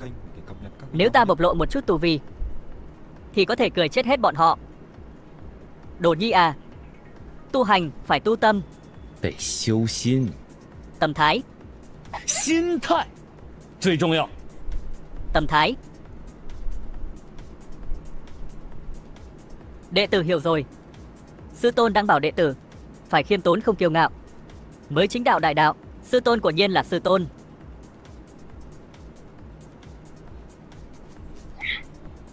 Chà, đôi sư đồ đó thật quá đáng. Thật dám nhục mạ Thiên Thương Phòng của ta. Lạc Thủy Ly kia đúng là có chút tà môn. Chỉ tu luyện vài ngày mà đã có thể đạt đến cảnh giới kim đan, còn đánh bại cả đại trưởng lão. Thập sắc linh căn, chưa từng thấy bao giờ. Một thiên tài như vậy nhất định không thể để ở tạp viện phòng được để bị lãng phí. Phải nghĩ cách để tạp viện biến mất. Không sao, ta đã nghĩ ra cách rồi. Dù Lạc Thủy Ly có xuất sắc đến đâu thì cũng không thay đổi được sự thật là Giang Bắc là một phế vật. Hắn không phải nói rằng công pháp của Lạc Thủy Ly là do hắn chỉ điểm sao? Vậy thì để hắn đi khắp các đình dạy dỗ đệ tử. Đại trưởng lão của Lạc Cao Minh. Như vậy, chỉ cần hắn không dạy dỗ được hiệu quả, chúng ta có thể lấy lý do này tháo dỡ tạp viện phong. Ta sẽ để hắn đắc ý một lúc. Nhìn hắn xây nhà cao, nhìn hắn tiệc tùng, nhìn hắn sụp đổ. Sư tôn, sư tôn, sư tôn đừng đi. Sư tôn, sư tôn, sư tôn tốt nhất trên đời. Bên ngoài nguy hiểm như vậy, người không lo đệ tử gặp chuyện sao? Sư phụ đã sớm nói rồi, ta chỉ là người bình thường, không biết bất kỳ công pháp thượng thừa nào. Sư tôn, ở ngay trước mặt đệ tử, đừng giả vờ nữa. Ta biết rõ sư tôn cũng hiểu rõ ta. Được rồi. Nếu cô thực sự muốn học, ta có thể dạy cho cô một bộ động tác giúp cường thân kiện thể. Sư tôn, người tốt nhất. Có sư tôn giúp đỡ, tu vi của bổn đế hiện tại tiến triển nhanh chóng. Dạ Vô Hành, người hãy đợi đấy. Sớm thôi bổn đế sẽ có thể giết lên Cửu Thiên, đoạt lại tất cả những gì thuộc về ta.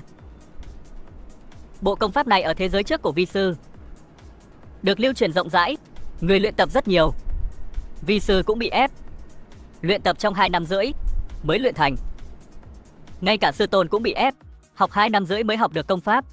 Chắc chắn là tuyệt học kinh thiên động địa, vô thượng rồi. Lạc Thủy Ly ơi Lạc Thủy Ly, có thể gặp được sư tôn, học được đủ loại công pháp thần kỳ là vinh hạnh của ngươi, ngàn vạn lần không được để sư tôn thất vọng. Đệ tử, con đã sẵn sàng chưa? Con đã sẵn sàng.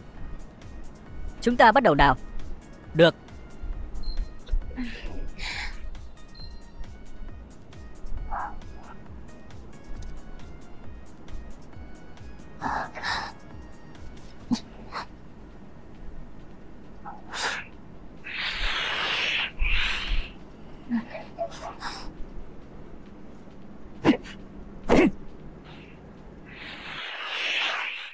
Sư tôn, bộ công pháp này tên là gì vậy? Đây là bài thứ 7. Thể dục phát thanh. 全国小学生广播体操七彩阳光现在开始。 1, 2, 3, 4, 5, 6, 7, 8, 6、7、8、 22, 3, 4. 3、4、Cùng nhau nào nhanh lên.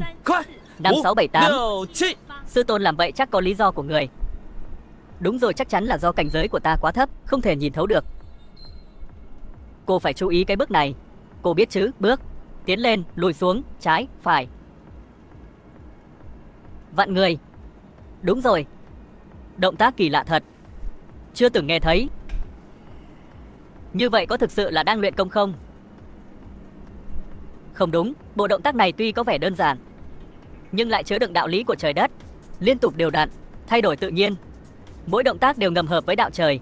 Rốt cuộc, đây là công pháp cấp bậc gì? 1, 2, 3, 4. 4。 Ta nói cho con biết này Đồ Nhi, bộ công pháp này của thật rất khó. Con nhất định phải chăm chỉ khổ luyện. Được rồi, Sư phụ đi pha ấm trà, còn luyện cho tốt nhé. Đối với tu luyện không có tác dụng. Không đúng. Như sư phụ là bậc cao nhân tuyệt thế, nhất định sẽ không vô cớ mà nói. Trong này nhất định có đạo lý gì đó muốn ta ngộ ra.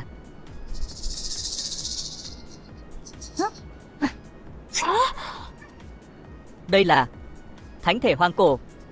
Thật sự đã thức tỉnh thánh thể hoang cổ, bởi vậy sư phụ mới nói công pháp này vô dụng trong việc tu luyện. Hóa ra là thức tỉnh thể chất. Thánh thể hoang cổ, thể chất trong truyền thuyết thời thượng cổ. Đúng là thánh thể hoang cổ. Thân thể vô song, đại thành sau có thể nghịch thiên giết tiên. Ở thời thượng cổ, ngay cả đại đế cũng không thể độc tôn vạn cổ, bởi vì thánh thể đại thành có thể cứng rắn chống lại đại đế. Ngươi là hóa thân của thiên đạo. Lạc tiên đế gọi ta là thiên giao là được. Tiên đế không cần cảnh giác, thiên giao chỉ cảm ứng được có công pháp cấp độ đại đạo nên mới đến. Hóa ra công pháp sư tôn truyền thụ cho ta trước đây lại là cấp độ đại đạo, bởi vậy ta mới dễ dàng có thể vượt cấp đánh bại đại trưởng lão. Công pháp đại đạo, thể chất thượng cổ, sư tôn của nhiên là cao nhân tuyệt thế. Ngươi là đến bái kiến sư tôn ta, không là đến bái sư. Ngươi nói cái gì? Bái sư?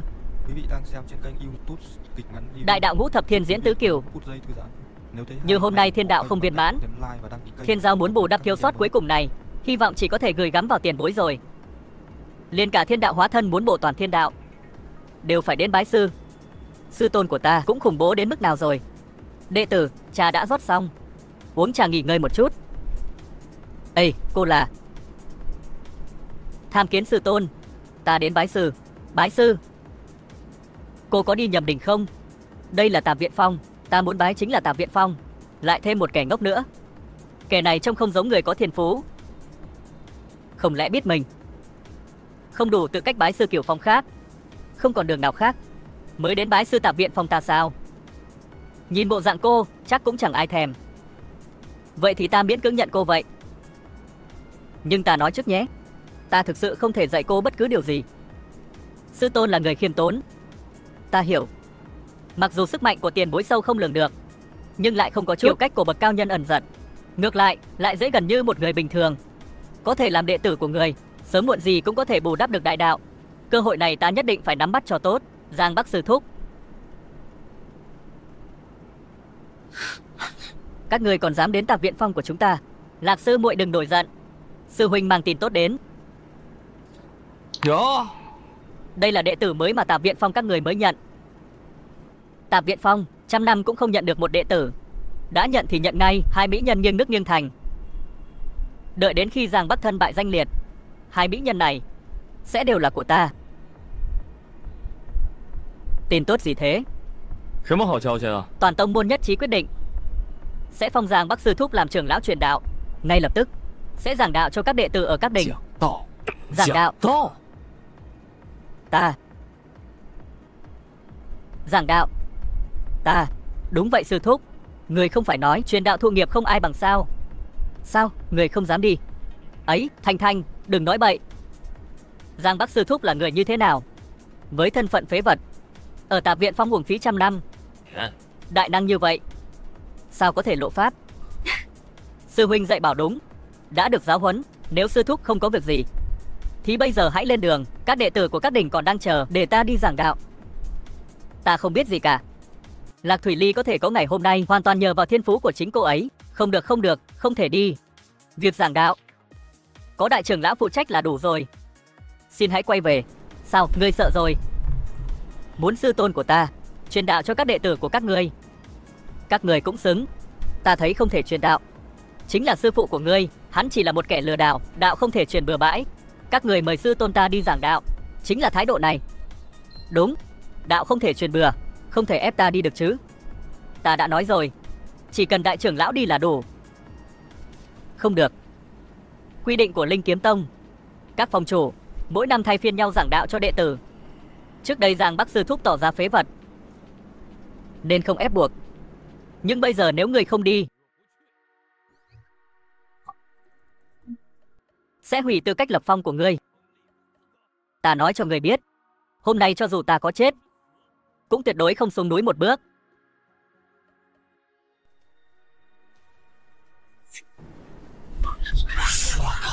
Người 你 không 不 xuống 是 núi 不 một 下 bước sao? 山一步吗？ Thật là một Giang sư thúc cứng rắn. Ta nói trước, ta đã đến. Nhưng họ có lĩnh ngộ được hay không phải xem chính họ. Không liên quan đến ta. Ép ta giảng đạo à? Được, vậy thì ta sẽ nói bừa.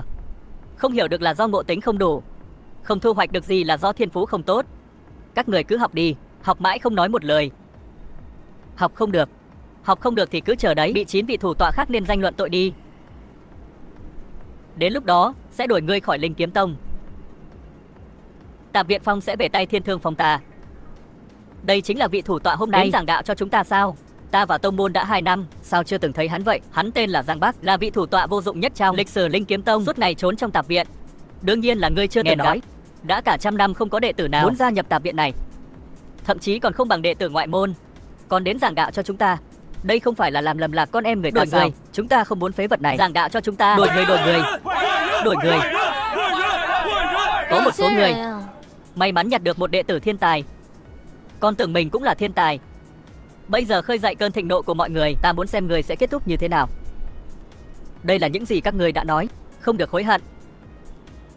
Vân Sư Điệt, người cũng thấy rồi, không phải ta không muốn giảng đạo, là bọn họ không chịu học. Ngươi về thông báo cho tông môn ngay, để tông môn đổi người khác đi. Nếu đem tin tức tiền bối giảng truyền ra khắp Cửu Châu, các đại năng chư thiên sợ rằng sẽ vì một chỗ nghe đạo mà đánh nhau đến trời đất tối tăm. Không biết có bao nhiêu đại đế sẽ ngã xuống. Không ngờ một đám kiến lại không biết điều như vậy. Ách ngồi đáy giếng, không thể để hắn cứ thế mà đi. Này, sư thúc dừng lại. Vân Sư Điệt, có gì không ổn sao? Các vị sư huynh đệ, thực ra mọi người đều hiểu lầm Giang Bắc sư thúc rồi. Giang Bắc sư thúc, người có năng lực rất lớn. Chuyện lần trước Thiên Thương Phong thi đấu với Tạp Dịch Phong, chắc mọi người đều đã biết. Lạc sư muội này là đại đệ tử của Tạp Dịch Phong. Dưới sự chỉ dạy của Giang sư thúc, chỉ với cảnh giới kim đan đã đánh bại ta. Vân sư huynh, huynh là đệ nhất của Linh Kiếm Tông chúng ta, sao có thể bị đánh bại được? Đúng vậy, không những thế, Lạc sư muội mới vừa bước vào tu tiên giới, còn chưa đầy nửa tháng, dưới sự chỉ dạy của sư thúc đã đạt đến cảnh giới kim đan. Hôm nay có sư thúc giảng đạo, các người phải nắm bắt cơ hội thật tốt. Tệ rồi, bọn họ đang vu khống ta. Vân sư huynh, Tô sư tỷ, ta biết các người muốn giữ thể diện cho phế vật này, nhưng một ngày là phế vật, suốt đời vẫn là phế vật. Đúng vậy, thật khó cho sư huynh sư tỷ còn bịa ra một câu chuyện như vậy để cho hắn xuống nước. Không đến nửa tháng đã luyện thành kim đan, ngay cả nữ đế có thiên tư cao nhất tiên giới cũng cần đến tận 3 tháng. Chẳng phải năm đó chưa gặp sư tôn sao? Nếu biết có sư tôn như vậy, là cao nhân tuyệt thế, ta lại kiêu ngạo tự đặt cho mình mấy cái danh hiệu. Quả thật, có thể gặp được sư tôn là may mắn của chúng ta. Đừng nói đến một mình hắn, một phế vật ngàn năm mới gặp, cho dù trưởng môn đích thân dạy dỗ, cũng không thể nửa tháng luyện thành kim đan. Đó là các người kiến thức nông cạn, bản lĩnh của sư tôn há có thể các người tưởng tượng được. Các người nếu không muốn nghe sư tôn giảng đạo thì tự lăn đi, nếu còn dám nói lời hỗn xược, chết. Quả nhiên là kim đan, ta nhớ ra rồi.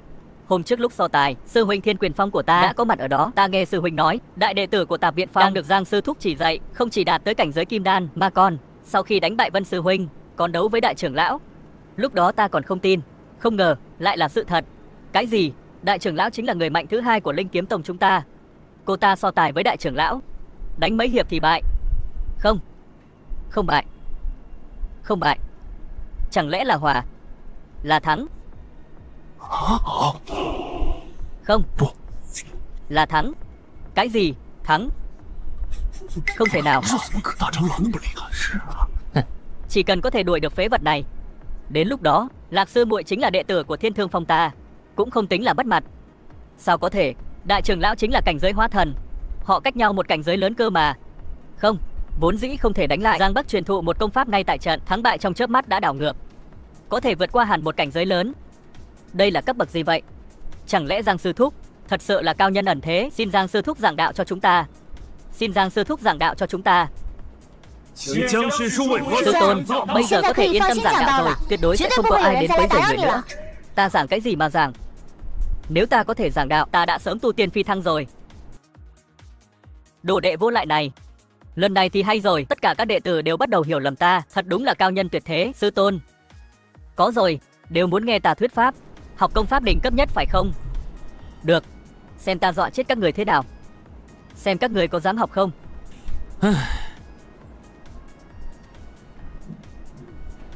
Con đường tu luyện này giống như leo thang trời, phải bắt đầu từ nền móng, từ từ tu luyện.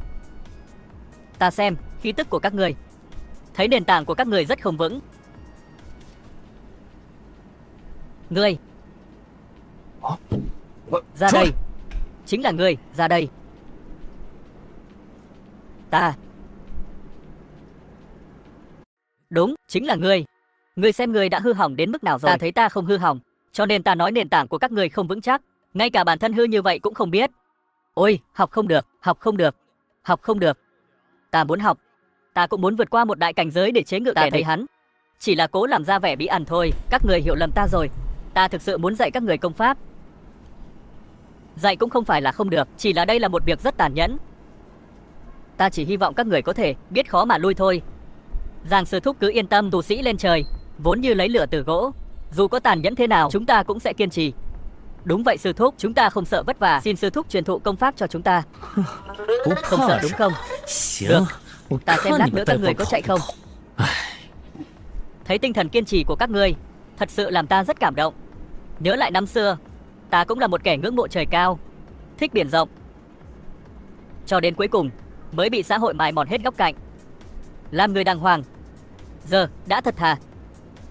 Sư tôn nhất định đã từng thấy vô số thiên tài tuyệt đại của vạn giới ngã xuống, đã từng chứng kiến sự hưng thịnh và suy vong của thời đại mới có được tâm tính như ngày nay. Đúng vậy, đại đế như khói mây tàn biến, tiên vương như mây khói, trong dòng sông thời gian dài đằng đẵng, trên trang sử không ai biết đến. Sư tôn chắc chắn đã từng chứng kiến đại quân thiên tôn, đã gặp lữ tổ thành thần vào thời mạt Pháp, đã gặp Phật Đà tọa hóa. Khúc ca chiến đấu bằng sắt và máu đã vang lên trong cuộc đời đầy sóng gió của sư tôn, và giờ đây mới có thể lắng đọng. Ta chỉ giả vờ thôi. Sao các người lại diễn thật thế? Trang sử nào mà không ai biết. Ta còn chưa từng thấy sự sách trông thế nào. Thần binh ngã xuống, cố hữu mất đi, cấm khu xâm phạm. Đây chính là cuộc đời không người biết đến của ta. So với cuộc đời của sư tôn, bản đế chỉ bị thuộc hạ phản bội thì có đáng là gì? Sư tôn, những năm qua người hẳn rất vất vả, nhưng người yên tâm, sau này Thủy Ly nhất định sẽ ở bên người. Thiên Giao cũng vậy. Được rồi, chỉ biết nói suông thì có ích gì. Hôm nay ta muốn xem người dạy dỗ những sư huynh đệ này thế nào. Cái gọi là tòa tháp 9 tầng, bắt đầu từ việc đắp đất.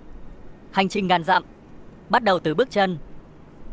Phương pháp tu tiên truyền đạo cũng vậy. Nền tảng hiện tại của các người không vững chắc, cho nên dù tu vi có cao cũng là vô ích.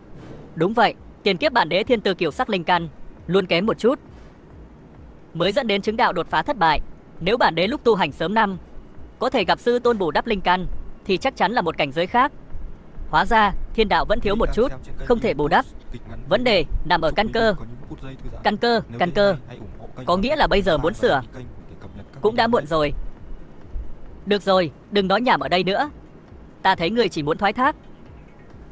Gốc rễ là người muốn bù đắp. Có thể bù đắp được không? Không thể bắt mọi người tự phế bỏ công pháp rồi tu luyện lại chứ. Cô nói đúng, muốn học công pháp này của ta, trước tiên phải phá rồi mới lập. Chọn tu luyện lại, từng bước một đánh tốt nền tảng. Tự phế công pháp, như vậy thì các người sợ rồi chứ. Ta đúng là một tiểu cơ linh quỷ. Được lắm Giang Bắc, người muốn ta đệ tử Linh Kiếm Tông tự phế tu vi, hủy hoại nền móng Linh Kiếm Tông. Người có ý đồ gì? Người to gan thật, nói bậy nói bạ. Dù sao thì điều kiện tiên quyết này đã nói cho các người biết. Các người có muốn học hay không là chuyện của các người. Ta muốn xem ai sẽ tin vào lại lời nhảm nhí vô lý này. Tự hủy công pháp, cái này đúng vậy, tự hủy công pháp. Không phải sẽ trở thành người bình thường. Chúng ta đã tu luyện khổ cực nhiều năm như vậy, sẽ trở thành trò cười. Đúng sao? Là quá tàn nhẫn. Điều này chẳng phải giống với tình trạng của Lạc sư tỷ là như nhau sao? Lạc sư tỷ thân mang trọng thương, thức hải vỡ nát, vốn đã ở trong thung lũng sau khi phá tan rồi lập lại. Sau khi được sư tôn khai sáng thì có thể thế như trẻ tre, một lần đạt tới cảnh giới kim đan. Thì ra là vậy. Sư tôn, Thiên Giao đã ngộ ra. Thiên Giao, cô ngộ ra cái gì vậy? Còn chưa nói gì cả. Hãy nghĩ cho kỹ, đừng vội vàng.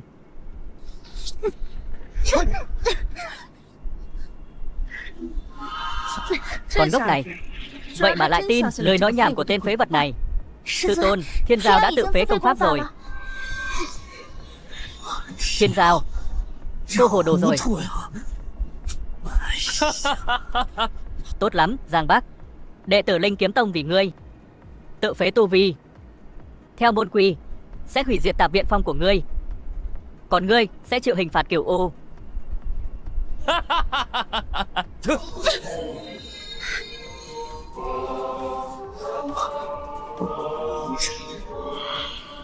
Hóa thần cảnh. Hóa thần cảnh. Không thể nào, nhất định không thể nào. Nàng vừa mới tự phế tu vi, mới tu luyện lại được bao lâu, sao có thể trực tiếp đạt tới hóa thần cảnh? Giả, nhất định là giả. Nàng ta đã dùng yêu thuật. Cái gì? Ta bịa đặt. Nàng ta cũng có thể tu luyện. Xong rồi, hỏng rồi. Ta có phải là cao nhân thật không? Ai còn có thể phân biệt được? Sự thật ngay trước mắt. Con đường thông thiên này của sư phụ ta cũng bày ra trước mặt các người. Các người có tin hay không tùy các người. Mợ đó, ta không quan tâm. Ta cũng phải vượt qua cảnh giới đánh bại kẻ thù.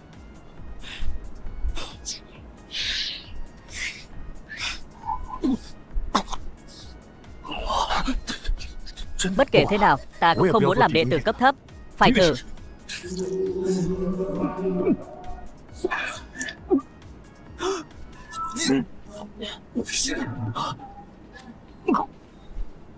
Các người.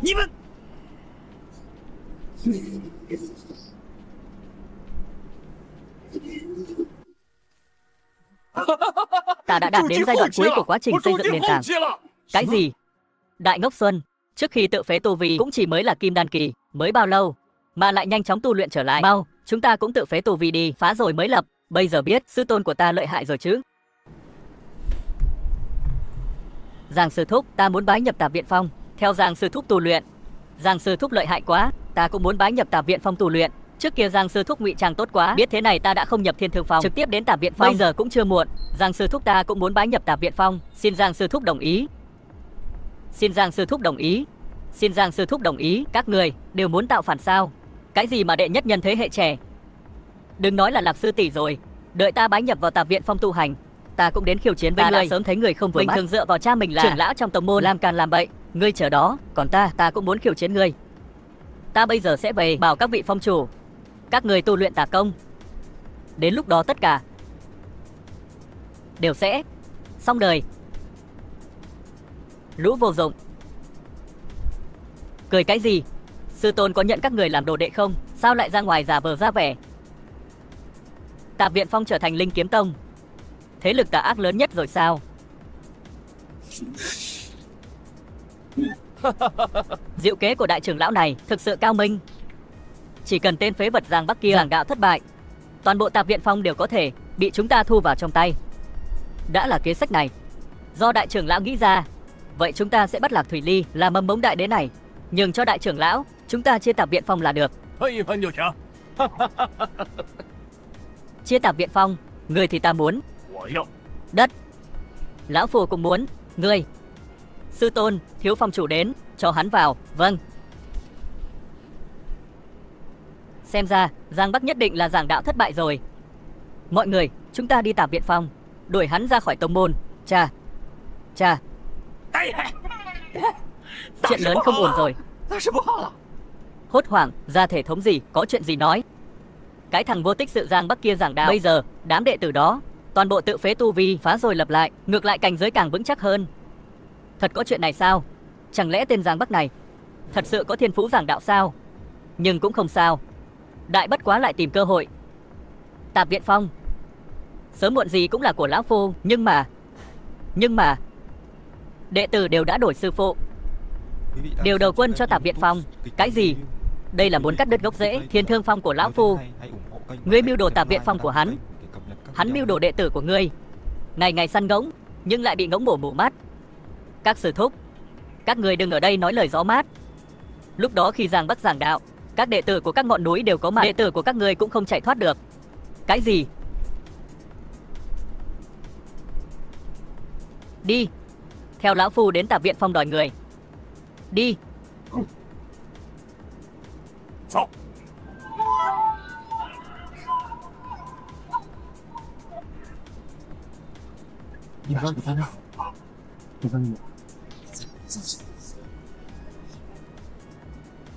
Lạc sư tỷ, Thiên Giao sư tỷ xin chào. Sư tôn đâu rồi? Sư tôn vẫn ở trong phòng chưa ra ngoài. À, biết rồi. Không ổn rồi, đệ tử Ngọc Nữ Phong sắp tự sát ở tạp viện của chúng ta. Chuyện gì xảy ra vậy?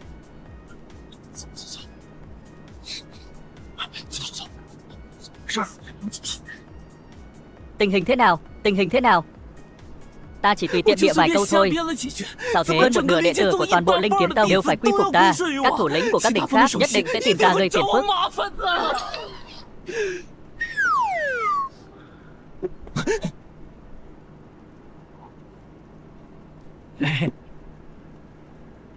Đây chính là sư tôn của ta. Trên thế gian này không có chuyện gì mà sư tôn ta không giải quyết được. Ngươi hãy kể chuyện của ngươi cho sư tôn ta nghe đi. Giang sư thúc cầu xin người cứu ta. Cô nương không thể như vậy được. Cô mau đứng dậy đi. Có chuyện gì vậy?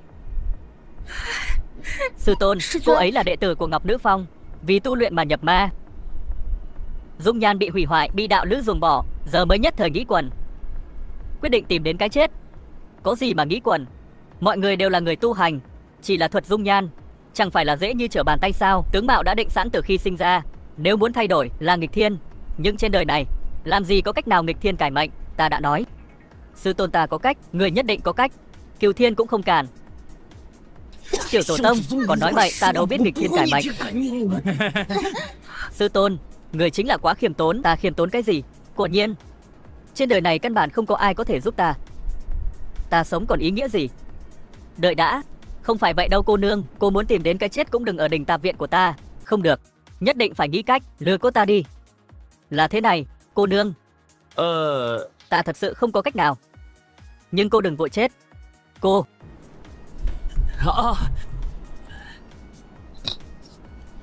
Cô đó, uống một ngụm trà trước đã, bình tĩnh lại, sau đó trở về Ngọc Nữ Phong. Nghĩ lại một chút, đây là tiên trà truyền thuyết Thái Nguyên 200 một cân, mà ngay cả đại đế cũng không thể uống được. Được rồi, ta đã nói rồi, sư tôn chính là Khẩu Thị Tâm Phi, thân phận thiên đạo hóa thân của ta. Trước mặt sư tôn vốn không thể giấu được. Nếu sư tôn muốn nghịch thiên hành sự thì dễ như trở bàn tay. Chọn cách vòng vo thế này là muốn giữ chút thể diện cho ta. Sư tôn thật là quá ôn nhu.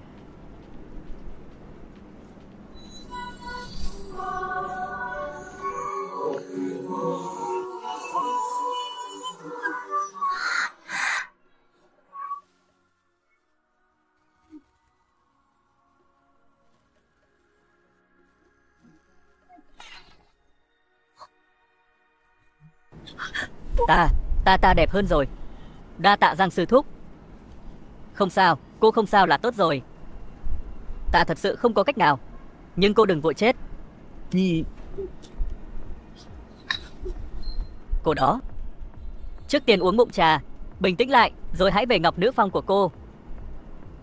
Nghĩ lại một chút, để ta trở về Ngọc Nữ Phong. Nghĩ cho kỹ về Ngọc Nữ Phong. Nghe nói gần đây Giang sư thúc đã thu nhận hơn nửa đệ tử của Linh Kiếm Tông. Chỉ riêng Ngọc Nữ Phong ta, vì toàn là nữ tu, ít khi ra khỏi núi, không thể nào. Ta hiểu rồi, ý của sư thúc nhất định là muốn ta về Ngọc Nữ Phong, truyền bá cho Tạp Viện Phong loại công pháp thần kỳ có thể giữ gìn nhan sắc này. Nếu để các sư tỷ sư muội biết được, chắc chắn ai cũng sẽ đến. Ta có thấy tác dụng gì đâu. Đối với ân huệ lớn như vậy, ta nhất định không thể phụ lòng. Một mảnh hào tâm của Giang sư thúc là do ta uống sai cách. Ta hiểu rồi Giang sư thúc, ta sẽ trở về Ngọc Nữ Phong ngay. Xin Giang sư thúc yên tâm, ta sẽ không phụ lòng tin của người. Ê, cô hiểu cái gì rồi? Giang Bắc, người cút ra đây cho ta. Giang Bắc, người cút ra đây cho ta. Ôi chao, hỏng rồi. Đào nhiều đệ tử của người ta quá, quả nhiên bị tìm đến tận cửa để hỏi tội. Không được, mặc kệ bọn họ có gọi thế nào cũng không được ra ngoài. Sư tôn, cái đại trưởng lão không biết xấu hổ kia lại chạy đến đây gây sự. Sư tôn, người giúp các phong khác dạy dỗ đệ tử, chúng đó lại không biết điều như vậy. Giang Bắc, ta biết ngươi đang ở trong đó. Sao, dám làm mà không dám nhận? Mau cút ra đây cho lão phu. Không ra, đánh chết cũng không ra.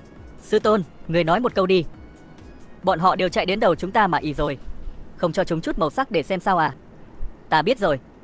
Sư tôn muốn dạy chúng ta, gặp chuyện phải bình tĩnh trước, không được nóng vội. Trời ơi, cuối cùng cô cũng nói đúng một lần.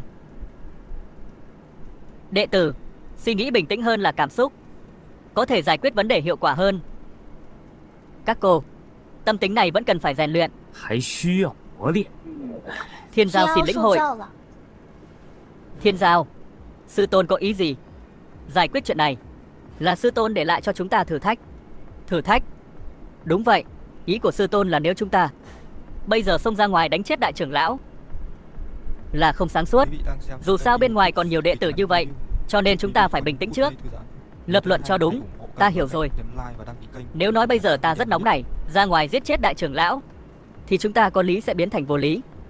Sư tôn của Nhiên là cao nhân tuyệt thế. Ai lại ở sau lưng ta? Giang Bắc, ta biết người ở bên trong. Đừng giả chết với ta. Mau lăn ra đây cho lão phu. Đại trưởng lão làm vậy là có ý gì? Chẳng lẽ vì lần trước thua chúng ta ở Tạp Viện Phong nên giờ mới gọi người đến trả thù sao? Sai thì phải nhận, đánh thì phải đứng thẳng, chứ không phải như ngươi gọi người đến. Thật là vô liêm sỉ, hai đứa con gái các người thật là lắm mồm. Thập sắc linh căn hiếm thấy trên đời, cho dù là tông chủ cũng không thể nói mình chắc thắng. Thiên Thương Phong thua thì thua, ta cũng chẳng có gì phải xấu hổ. Nhưng hôm nay lão phu đến đây là vì chuyện khác. Ồ, đã không phải đến gây sự thì các ngươi mau cút đi cho ta. Tạp Viện Phong không chào đón các ngươi, ngươi quá cản rỡ. Mặc dù ngươi là thiên chi kiều nữ, nhưng dù sao đi nữa, chúng ta cũng là thủ tọa các phong. Với thân phận hiện tại của ngươi, còn chưa đủ tư cách để nói chuyện với chúng ta. Gọi sư tôn của các ngươi ra đây. Không gặp, có chuyện gì các ngươi nói với ta là được. Tạp Viện Phong ngang nhiên đào góc tường, đào hết đệ tử của các đỉnh khác đến Tạp Viện Phong. Chuyện này, ngươi có cho lão phu và mọi người một lời giải thích không? Giải thích? Lão nương đã tu luyện, ai cần ngươi giải thích? Ta thấy người sống lâu quá nên não hỏng rồi. Đệ tử mà các người không dạy được thì chúng ta ở Tạp Viện sẽ dạy. Công pháp mà các người không cho được thì chúng ta ở Tạp Viện sẽ cho. Tóm lại, đệ tử các đỉnh muốn có, đỉnh Tạp Viện chúng ta muốn. Đệ tử các đỉnh không muốn, đỉnh Tạp Viện chúng ta cũng muốn. Hóa thần cảnh, thật sự là hóa thần cảnh. Đệ tử đầu tiên của Giang Bắc có 10 loại linh căn, tư chất của tiên đế, kim đan có thể chiến đấu với hóa thần. Đệ tử thứ hai này mới bái nhập vào Tạp Viện Phong được bao lâu, thật sự cũng là một thiên tài tu luyện. Tạp Viện Phong này sao lại may mắn như vậy? Tạp Viện Phong này sao lại may mắn như vậy? Ta thừa nhận các người có thiên phú tuyệt đỉnh, nhưng các người có nghĩ rằng người khác có thiên phú giống các người không? Chỉ bằng phế vật Giang Bắc kia, hắn dạy dỗ các đệ tử này bằng cái gì? Đúng vậy, các người cho rằng đệ tử không khó dạy sao? Khó dạy ở đâu? Bao nhiêu năm nay chẳng phải vẫn dạy như vậy? Các người đừng mở mắt nói bậy có được không? Đôi khi hãy tự tìm nguyên nhân ở chính mình. Làm sư tôn cũng khó lắm chứ. Bao nhiêu năm nay bản thân người có tiến bộ không? Có dạy bảo đàng hoàng cho bọn họ không? Những đệ tử sau lưng này, họ đều tự nguyện gia nhập Tạp Viện Phong cả đấy. Nói cho cùng, các người ngay cả một sợi tóc của sư phụ ta cũng không bằng. Đúng vậy, ta mới đến Tạp Viện Phong bao lâu chứ? Nhờ sự chỉ bảo của Giang Bắc sư tôn, cảnh giới của ta đã tăng lên một bậc nhỏ. Ngươi nói gì? Đây là Tạp Viện Phong, đừng có mà làm bậy, không thì ta sợ ta sẽ đánh chết ngươi. Sao? To không ra, để nhỏ ra chịu trận à? Bọn ta ở Tạp Viện Phong làm việc vẫn luôn như vậy. Có bản lĩnh thì chúng ngươi cũng đến chiêu mộ đệ tử Tạp Viện Phong của bọn ta đi. Người ta nói cũng chẳng sai, chim không chọn cành mà đậu. Bọn già các ngươi không có bản lĩnh thì trách ai? Ngươi hãy nhìn đỉnh ngọc nữ của ta, là nơi duy nhất trong toàn bộ Linh Kiếm Tông chỉ chiêu mộ đệ tử nữ. Tuyệt đối không thể xảy ra chuyện đệ tử đổi sư môn. Giang sư thúc, các tỷ muội ở đỉnh ngọc nữ chúng ta nghe nói đến bản lĩnh của ngài, toàn bộ gia nhập Tạp Viện Phong. Giang sư thúc, các sư tỷ ở ngọc nữ phong chúng ta nghe Giang sư thúc quyết định toàn bộ gia nhập Tạp Viện Phong. Sư phụ, Đường sư muội, đây là bướm khôn bướm đậu lên đầu con chim. Xem ra sư muội cũng chẳng có bản lĩnh gì. Đúng vậy, ta còn tưởng Đường sư muội của chúng ta lợi hại lắm chứ, không ngờ cũng giống như chúng ta, đệ tử chạy mất sạch. Lý Nhu, mau giải thích rõ ràng cho bổn tôn. Sư phụ, Giang sư thúc sẽ dùng thuật chú nhan có thể khiến nữ tu sĩ giữ mãi dung nhan. Vì vậy, xin lỗi. Thuật chú nhan có thể khiến nữ tu sĩ giữ mãi dung nhan. Xin chào Lạc sư tỷ, Thiên Giao sư tỷ, được rồi, chỉ cần gia nhập vào Tạp Viện của chúng ta thì chính là đệ tử của Tạp Viện chúng ta. Sao các ngươi còn mặt dày không đi? Không đi, còn chờ sư tôn giữ lại ăn cơm sao? Các ngươi chờ lão phu, chúng ta đi. Đường sư muội, ngươi còn ở lại đây làm gì? Ở lại đây chịu nhục à? Mau đi đi lão già. Giang sư đệ còn thiếu đạo lữ không? Sư đệ, thấy ta thế nào? Tên phế vật Giang Bắc này rốt cuộc đã dùng thủ đoạn gì mà khiến toàn bộ đệ tử Linh Kiếm Tông chúng ta đều phải quay cuồng theo hắn? Không có đệ tử, chúng ta các vị phong chủ còn ý nghĩa tồn tại nữa không? Phế vật Giang Bắc kia, hôm nay dám đào đệ tử của chúng ta, ngày mai dám làm tông chủ. Đằng này hắn lại có 2 đệ tử ưu tú như vậy, chúng ta không có cách nào đối phó với hắn. Lạc Thủy Ly của thật ưu tú, nhưng mà cây cao thì gió sẽ lay. Giang Bắc thành công cũng nhờ Lạc Thủy Ly, thất bại cũng vì Lạc Thủy Ly. Một phế vật có đệ tử xuất chúng như vậy thì không phải là chuyện tốt. Ý của đại trưởng lão là các vị đã nghe nói đến Cốc Thiếu chưa? Thiếu tông chủ Hợp Hoan Tông Cốc Văn Ngọc, truyền thuyết kể rằng là danh môn vọng tộc ngàn năm. Ngay cả cảnh giới tiên nhân trên đất liền cũng nhiều như Lông Châu, 10 Linh Kiếm Tông cũng không bằng một nửa Hợp Hoan Tông. Đúng vậy, Cốc thiếu gia này tàn nhẫn và háo sắc. Nếu ta nói với hắn, có một mỹ nhân có linh căn 10 màu ở Tạp Viện Phong, các người đoán xem sẽ thế nào? Tuyệt diệu. Như vậy, phế vật Giang Bắc kia sẽ chết hẳn. Đã không có được thì ta sẽ hủy hoại hắn. Trên kênh YouTube Kịch Ngắn Review. Chúc quý vị có những phút giây thư giãn. Nếu thấy hay, hãy ủng hộ kênh bằng cách Sao lâu thế này? đăng ký kênh để cập nhật các video mới nhất.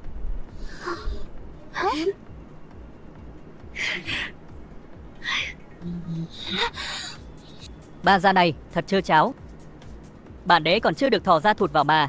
Thật xảo quyệt. Nếu thật sự để làm sư nương của chúng ta, thế thì toàn bộ Tạp Viện Phong chẳng phải sẽ biến thành Ngọc Nữ Phong của nàng sao? Nhất định không thể để nàng đạt được.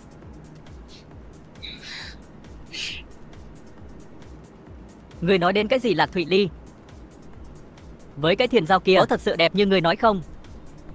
Cứ yên tâm đi, lão phu không dám lừa gạt nửa lời. Tốt, vậy thì bổn thiếu gia sẽ theo người đi một chuyến.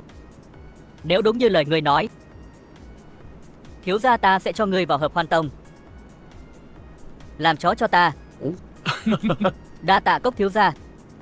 Ta sẽ sai người chuẩn bị lễ cưới. Đến Linh Kiếm Tông cầu hôn.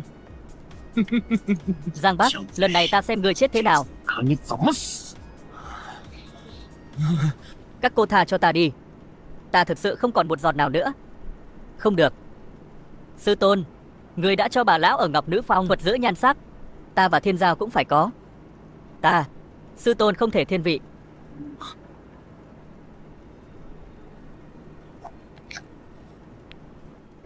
Cốc thiếu gia đây chính là mỹ nhân ta đã nói với người. Không tệ không tệ. Quả nhiên, chỉ có tuyệt đại thiên kiêu như vậy mới xứng với bản thiếu gia. Mỹ nhân, ta coi trọng các cô. Đi theo ta. Đến cầu hôn sao? Cút.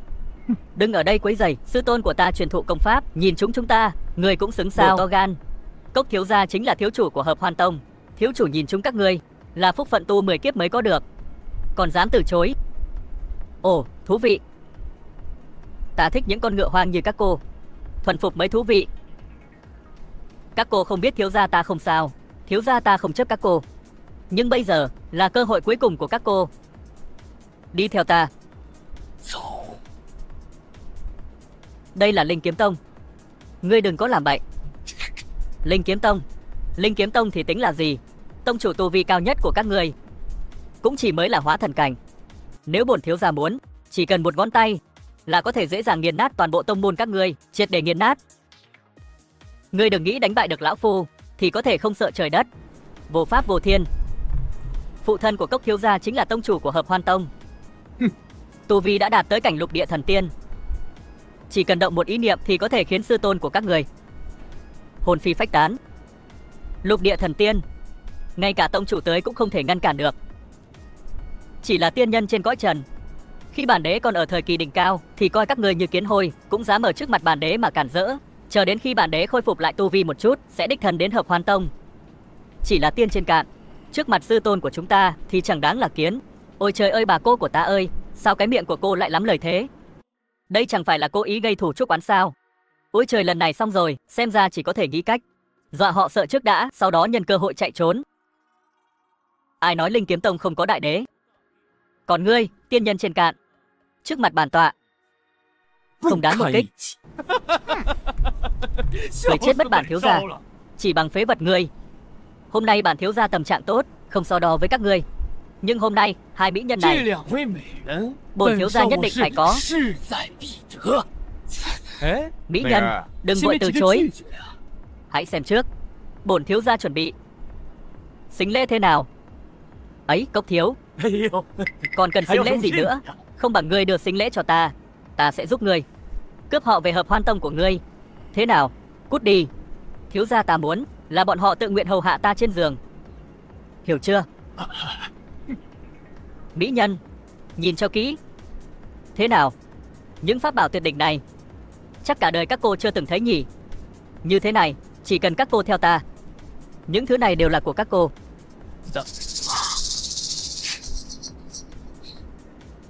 Chỉ thế thôi.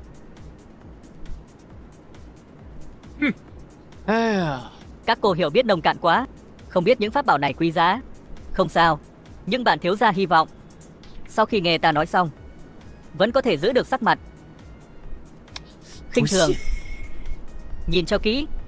Đây, pháp bảo cấp thiên tử kim hồ. Đây, đan dược cấp thánh cửu chuyển đan.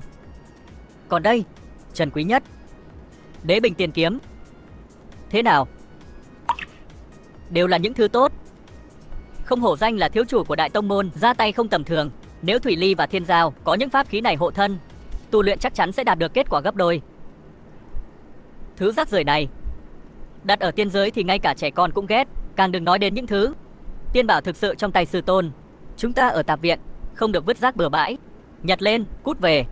Ngươi không nghe rõ ta nói gì sao? Ta nghe rõ rồi. Rác thì không cần giới thiệu nữa chứ. Pháp bảo sư tôn ta ban cho, bất kỳ thứ nào cũng mạnh hơn đống rác rưởi của ngươi gấp vạn lần. Được. Đừng tưởng nói bừa một chàng. Bổn thiếu gia sẽ bỏ cuộc. Hôm nay ta sẽ xem thử tên phế vật này sẽ tặng cho các cô thứ gì. Nếu không bằng sính lễ của ta, các cô đừng hòng chạy thoát. Ta có bảo bối gì đâu.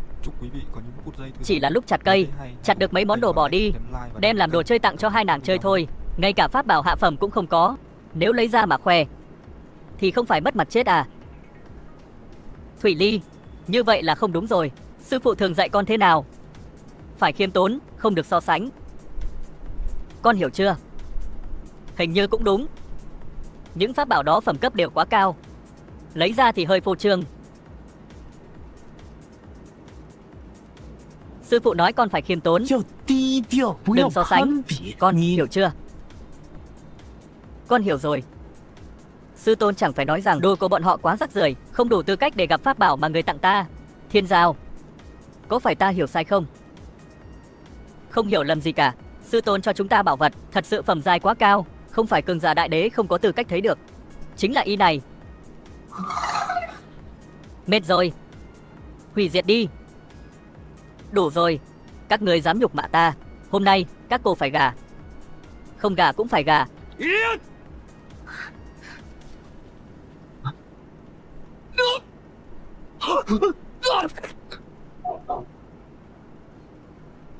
Pháp khí hộ thân cấp đại đạo sư tôn tặng ta, sao tự nhiên lại kích hoạt? Vừa nãy có ai công kích ta không? Sao ta chẳng thấy gì hết vậy? Cốc thiếu, người không sao chứ? Các người dám đánh thương Cốc thiếu, các người xong đời rồi. Linh Kiếm Tông cũng xong rồi, đều là do các ngươi ở tạp viện gây ra, là do Giang Bắc gây ra, không liên quan gì đến ta. Ta không làm gì cả. Tốt lắm. Không biết điều thì đừng trách, là các người ép ta.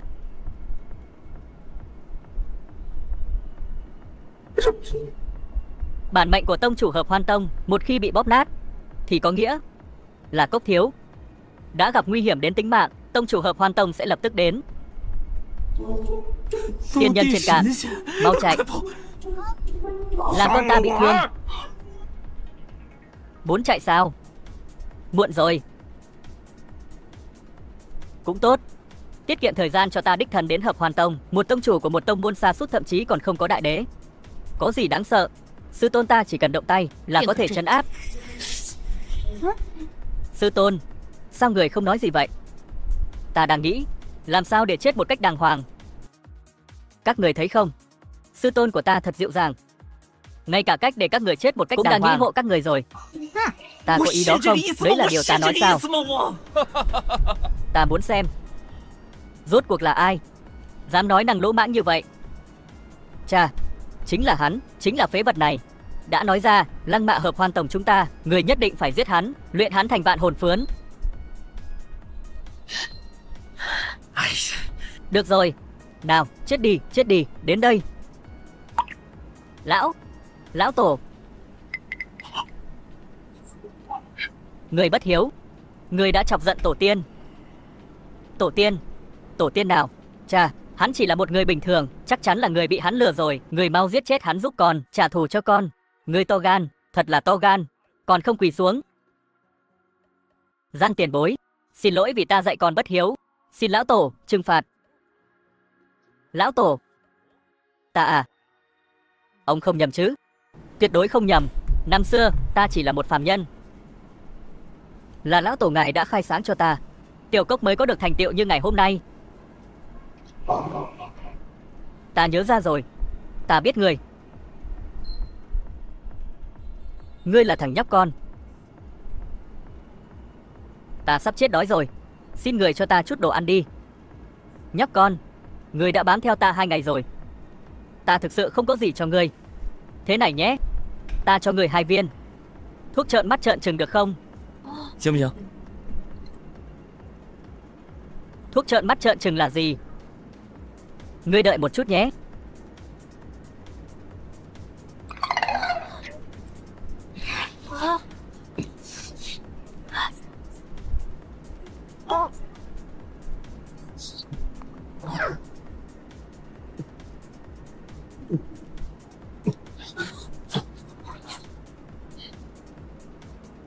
Chính là thứ này.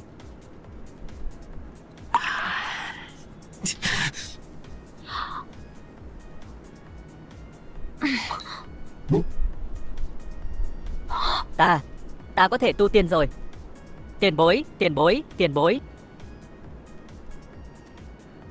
Đại ân đại đức của tiền bối, kiếp này kiếp sau cũng không thể quên.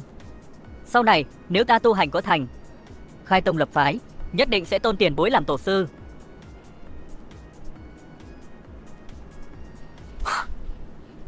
Năm xưa ta luyện cho người 2 viên đan dược trợ lực, khiến ngươi trở thành tiên trên cạn. Đây đều là công lao của tổ sư. Hôm nay cuối cùng cũng tìm được tổ sư, ta nguyện nhường ngôi chủ cho tổ sư. Mời tổ sư cùng ta cùng về tông môn. Chỉ là một tông môn xa sút như ngươi, cũng xứng để sư tôn chúng ta hạ mình. Sư muội. À không, sư tỷ. Sư tỷ dạy phải, là ta có mắt không tròng. Lão tổ ngài cho ta 1 ngày, ta lập tức về giải tán tông môn, sau đó dẫn đệ tử về nhận tổ quy tông. Chà, câm miệng. Hôm nay nếu không có tổ tiên ở đây, ta đã sớm một chưởng đánh chết ngươi. Còn không mau cút về.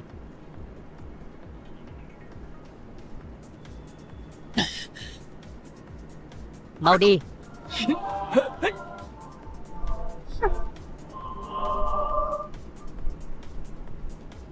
Hóa ra đây chính là nguồn gốc của thiên đạo. Đã vậy, nguồn gốc này sẽ thuộc về bản đế.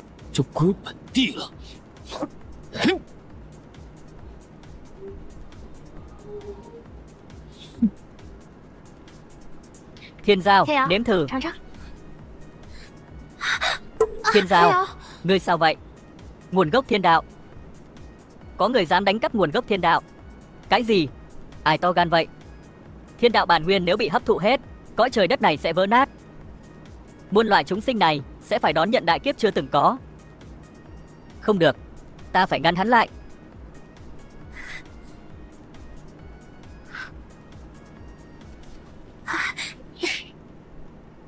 Không được, ta phải nhanh chóng đi báo cho sự tôn. Kẻ nào to gan dám trộm cắp nguồn gốc của thiên đạo, mau dừng tay.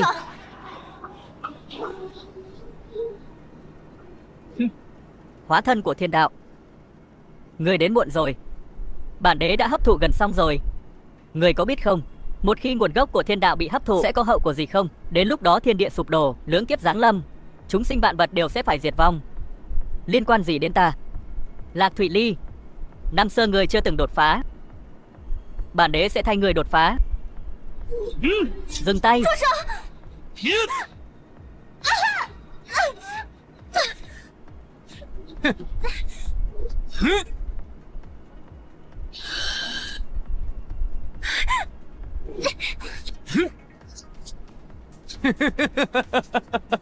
Bây giờ bổn đế đã tu thành thánh thể, cộng thêm có thiên đạo bản nguyên gia trì, thiên địa chi gian, duy ngã độc tôn.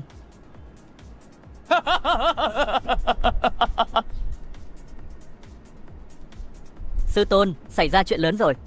Sao vậy? Sao lại hoảng hốt thế?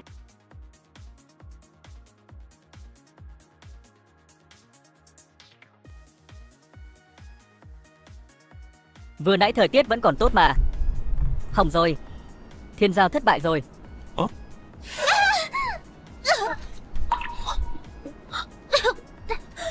Thiên giao. Sao vậy? Cẩn thận. Hắn ta nhắm vào Thủy Ly. Hắn ta đến rồi.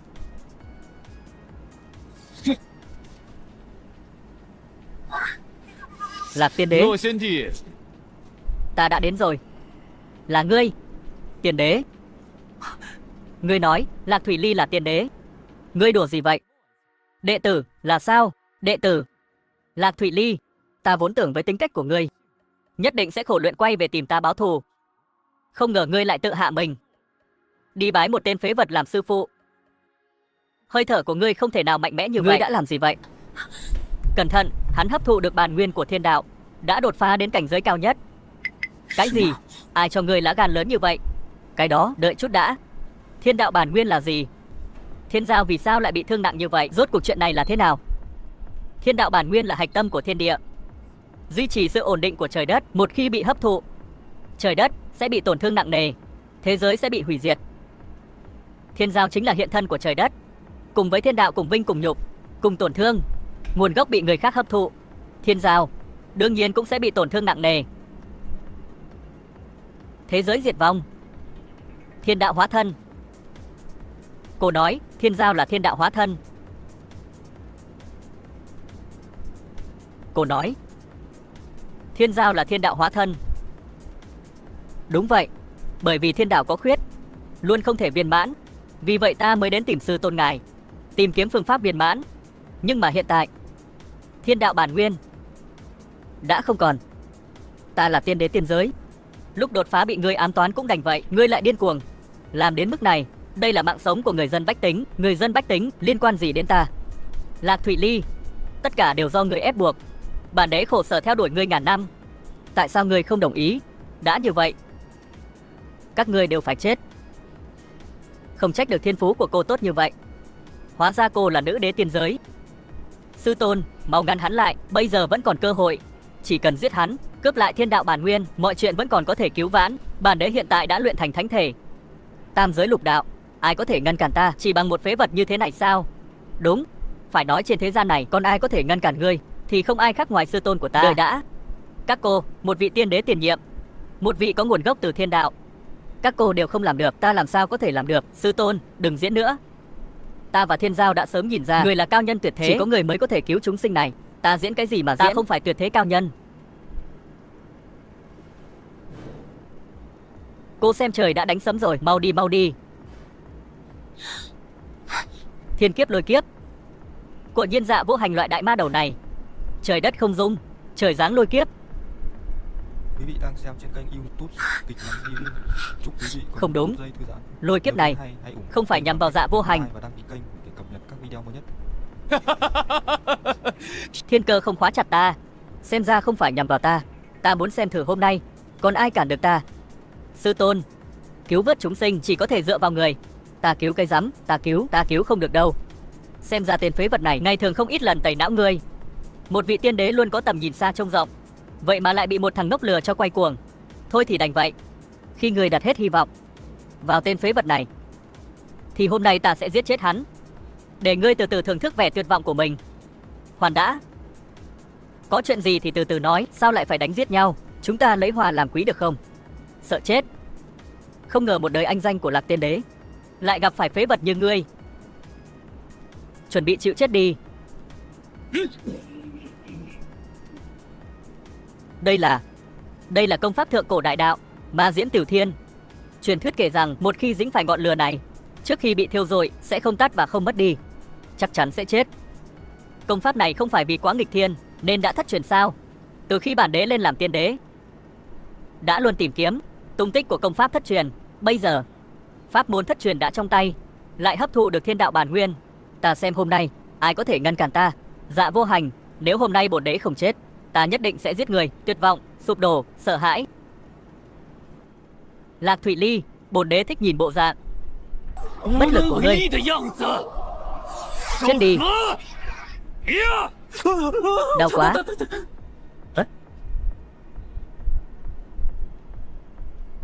Dập tắt rồi. Không phải nói ma diệm mút trời sẽ không bị bất cứ cách nào dập tắt sao? Ngọn lửa này không mạnh lắm sao? Sao ta lại không cảm thấy gì cả? Xem ra ngươi không vô dụng như bản đế tưởng tượng, nhưng như vậy cũng rất thú vị. Nếu không thì bản đế một mình cũng quá nhàm chán. Ngươi có thể đỡ được đòn đầu tiên, ta xem ngươi có đỡ được đòn thứ hai của ta không? Toàn lực tấn công, thiên kiếp địa sát. Hãy nghe theo lệnh của ta. Cái gì? Vừa nãy vẫn chưa phải là cực hạn của hắn. Uy lực của đòn này gấp trăm lần vừa nãy. Ngay cả khi ta ở thời kỳ đỉnh cao, đòn này cũng không thể sống sót được một hơi thở. Trên cõi đời này có tư cách để khiến bản đế phải dùng hết sức, bản đế vẫn chưa gặp. Hôm nay ta phải thừa nhận, ngươi không hề vô dụng. Ngươi đừng thế, chúng ta chỉ cần điểm đến là được. Sao ngươi phải dùng hết sức? Ngươi nói ta yếu như vậy, ngươi dùng hết sức chẳng phải là dùng dao mổ trâu để giết gà sao? Mời các vị ngươi hùng tứ phương.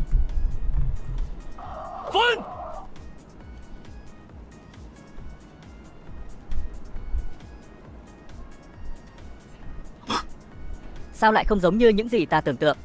Vừa nãy họ không phải đã thổi phồng rất lợi hại sao? Tại sao ta lại cảm thấy không có uy lực gì cả? Cái này không thể nào. Cứ tưởng rằng ta đã đánh giá rất cao sư tôn, không ngờ ta vẫn đánh giá thấp sư tôn. Xem ra cõi trời này có thể giữ được rồi. Dạ Vô Hành, hôm nay là ngày chết của ngươi. Anh bạn, nãy giờ ngươi chỉ đang làm ta ngứa ngáy thôi sao? Không thể nào. Sao ngươi lại không hề hấn gì đòn tấn công mạnh mẽ của ta? Ngươi đáng lẽ phải tan thành mây khói mới đúng. Ta không tin, ta không tin. Bản đế đã đi khắp 9 tầng mây 10 cõi đất, tìm được thanh thần kiếm thượng cổ này. Kiếm trụ tiên, thanh kiếm này có thể chém trời diệt đất. Ta không tin ngươi còn có thể đỡ được kiếm trụ tiên. Đã như vậy ngươi không theo võ đức, đừng trách ta. Phủ gia, ngươi có cảm thấy chủ nhân có chút không ổn? Cái khí thế của chủ nhân, bá đạo quen thuộc của chủ nhân đã trở lại. Thiên kiếp lôi kiếp, tại sao lại tự khóa định? Không phải Dạ Vô Hành mà lại là sư tôn. Sao có thể như vậy? Vẫn là cửu sắc hỗn độn đại kiếp. Xem ra giữa trời đất này, người không dung đạp được không phải là ta, mà là sư tôn của các người. Thiên kiếp lôi kiếp, vẫn là cửu sắc hỗn độn đại kiếp. Đây là sự hội tụ của thủy hỏa thổ phong, quang ám không gian sinh tử, cửu đại thuộc tính của thiên kiếp. Ta không tin có ai có thể sống sót dưới 9 màu sắc này. Chỉ có thể thích nghi với bên ngoài nhân gian mới có thể có một tia sinh cơ. Không tốt, bởi vì thiên đạo đang dần biến mất, phong ấn ký ức và tu vi của chủ nhân sắp không thể kìm nén được nữa. Vậy thì tốt. Kẻ gọi là Dạ Vô Hành này thật quá kiêu ngạo. Vừa hay để phủ gia chém hắn.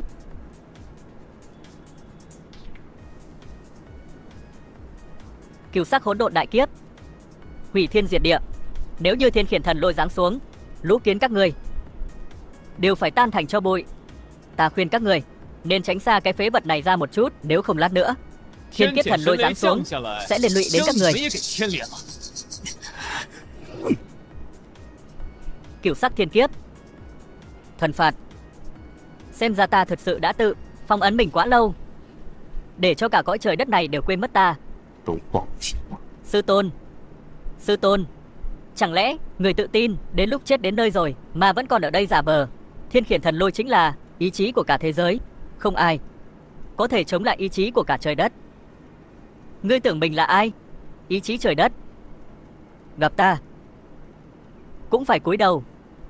Phượng Vi, xong rồi. Phong ấn ký ức của chủ nhân đã hoàn toàn mất hiệu lực. Ngươi nói ý chí thế giới này không việc gì chọc giận chủ nhân làm gì? Chẳng phải tự tìm đường chết sao? Luyện lại một thế giới là xong, còn dám thần phạt, đúng là cho nó mặt mũi. Quý vị đang xem trên kênh YouTube kịch ngắn video. Chẳng lẽ Chúc đây quý vị chính là có thượng những cổ phút thuần giây trùng thư phượng tộc giãn. thủy Nếu phượng, thấy hay cho dù hãy ngươi muốn dùng nhấn thủy like phượng, và đăng ký hay kênh người chống đỡ cửu sắc hỗn độn đại kiếp, cũng tuyệt đối không thể. Ta hiện tại liền để nó cho tàn khói diệt. Đỡ kiếp, chủ nhân đây là chuẩn bị trọng luyện thế giới, sợ lát nữa Phượng Hoàng chạy mất. Thiếu kiến thức, dù người nói thế nào, không ai có thể ở trong cửu sắc hỗn độn đại kiếp mà sống sót. Lôi kiếp tới rồi.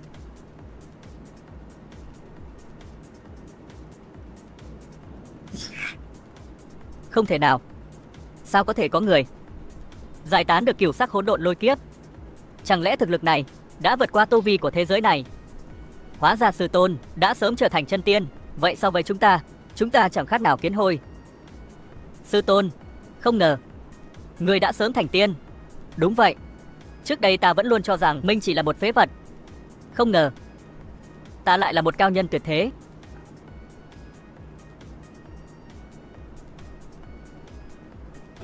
Còn chưa hết đâu, chưa kết thúc. Ta biết ngay, thế gian này sẽ không tha cho ngươi. Ý chí trời đất nổi giận. Các ngươi xong đời rồi, các ngươi đều phải chết. Kiếp nạn trời giáng này chẳng phải đã qua rồi sao? Sao còn có mây đen? Đây là kiếp nạn vô lượng, uy lực vô lượng, mạnh hơn kiếp nạn hỗn độn 9 màu gấp trăm lần. Sao lại có kiếp nạn như vậy? Sợ là vừa rồi chủ nhân ra tay, khiến ý chí thế giới cho rằng chủ nhân quá mạnh, nên kiếp nạn càng nâng cấp. Xong rồi, đây không còn là điều mà con người có thể chịu đựng được. Sau chuyện này, bất kể kết quả thế nào, thế giới này đều sụp đổ. Lùi lại. Sao có thể như vậy? Sao có thể như vậy? Chỉ là một tia sét nhỏ, không cần phải làm quá lên. Thì ra, sư tôn, tu vi của người đã vượt xa đạo tổ rồi. Đạo tổ gì chứ? Ta mới phát hiện ra, giới tu tiên các người quả thực kém cỏi. Sư tôn, đến cả trời đất cũng không làm gì được người. Từ nay về sau cửu thiên 10 phương đất, tam giới lục đạo, ngài vô địch. Có thể nói là vậy. Giải tán, nếu không sẽ lặp lại. Đất, nước, gió, lửa, tái thiết thế giới này. Sao có thể? Nghe nói chính là người cướp vị trí tiên đế của đại đồ đệ ta, hấp thụ nguồn gốc thiên đạo của nhị đồ đệ ta. Chính là hắn. May mà có sư tôn người. Sư tôn, người phải làm chủ cho ta. Dám đến đỉnh tạp viện của ta mà gây sự, thật sự là chán sống rồi. Sư tôn, người thật sự quá đẹp trai. Đã vậy, ký ức phong ấn và tu vi của ngươi đã bị bại lộ. Trời đất không dung ngươi, vậy bây giờ chúng ta phải tái tạo thế giới sao? Sư tôn, quá vô địch, thật sự chẳng có ý nghĩa gì. Còn về vị phong chủ tạp viện này, lần này ta rất thích thế giới này. Có đại đồ đệ tiên đế của ta, còn có nhị đồ đệ là hiện thân của thiên đạo. Vậy thì ta sẽ tiếp tục phong ấn tu vi, là một cao nhân tuyệt thế của ta thôi.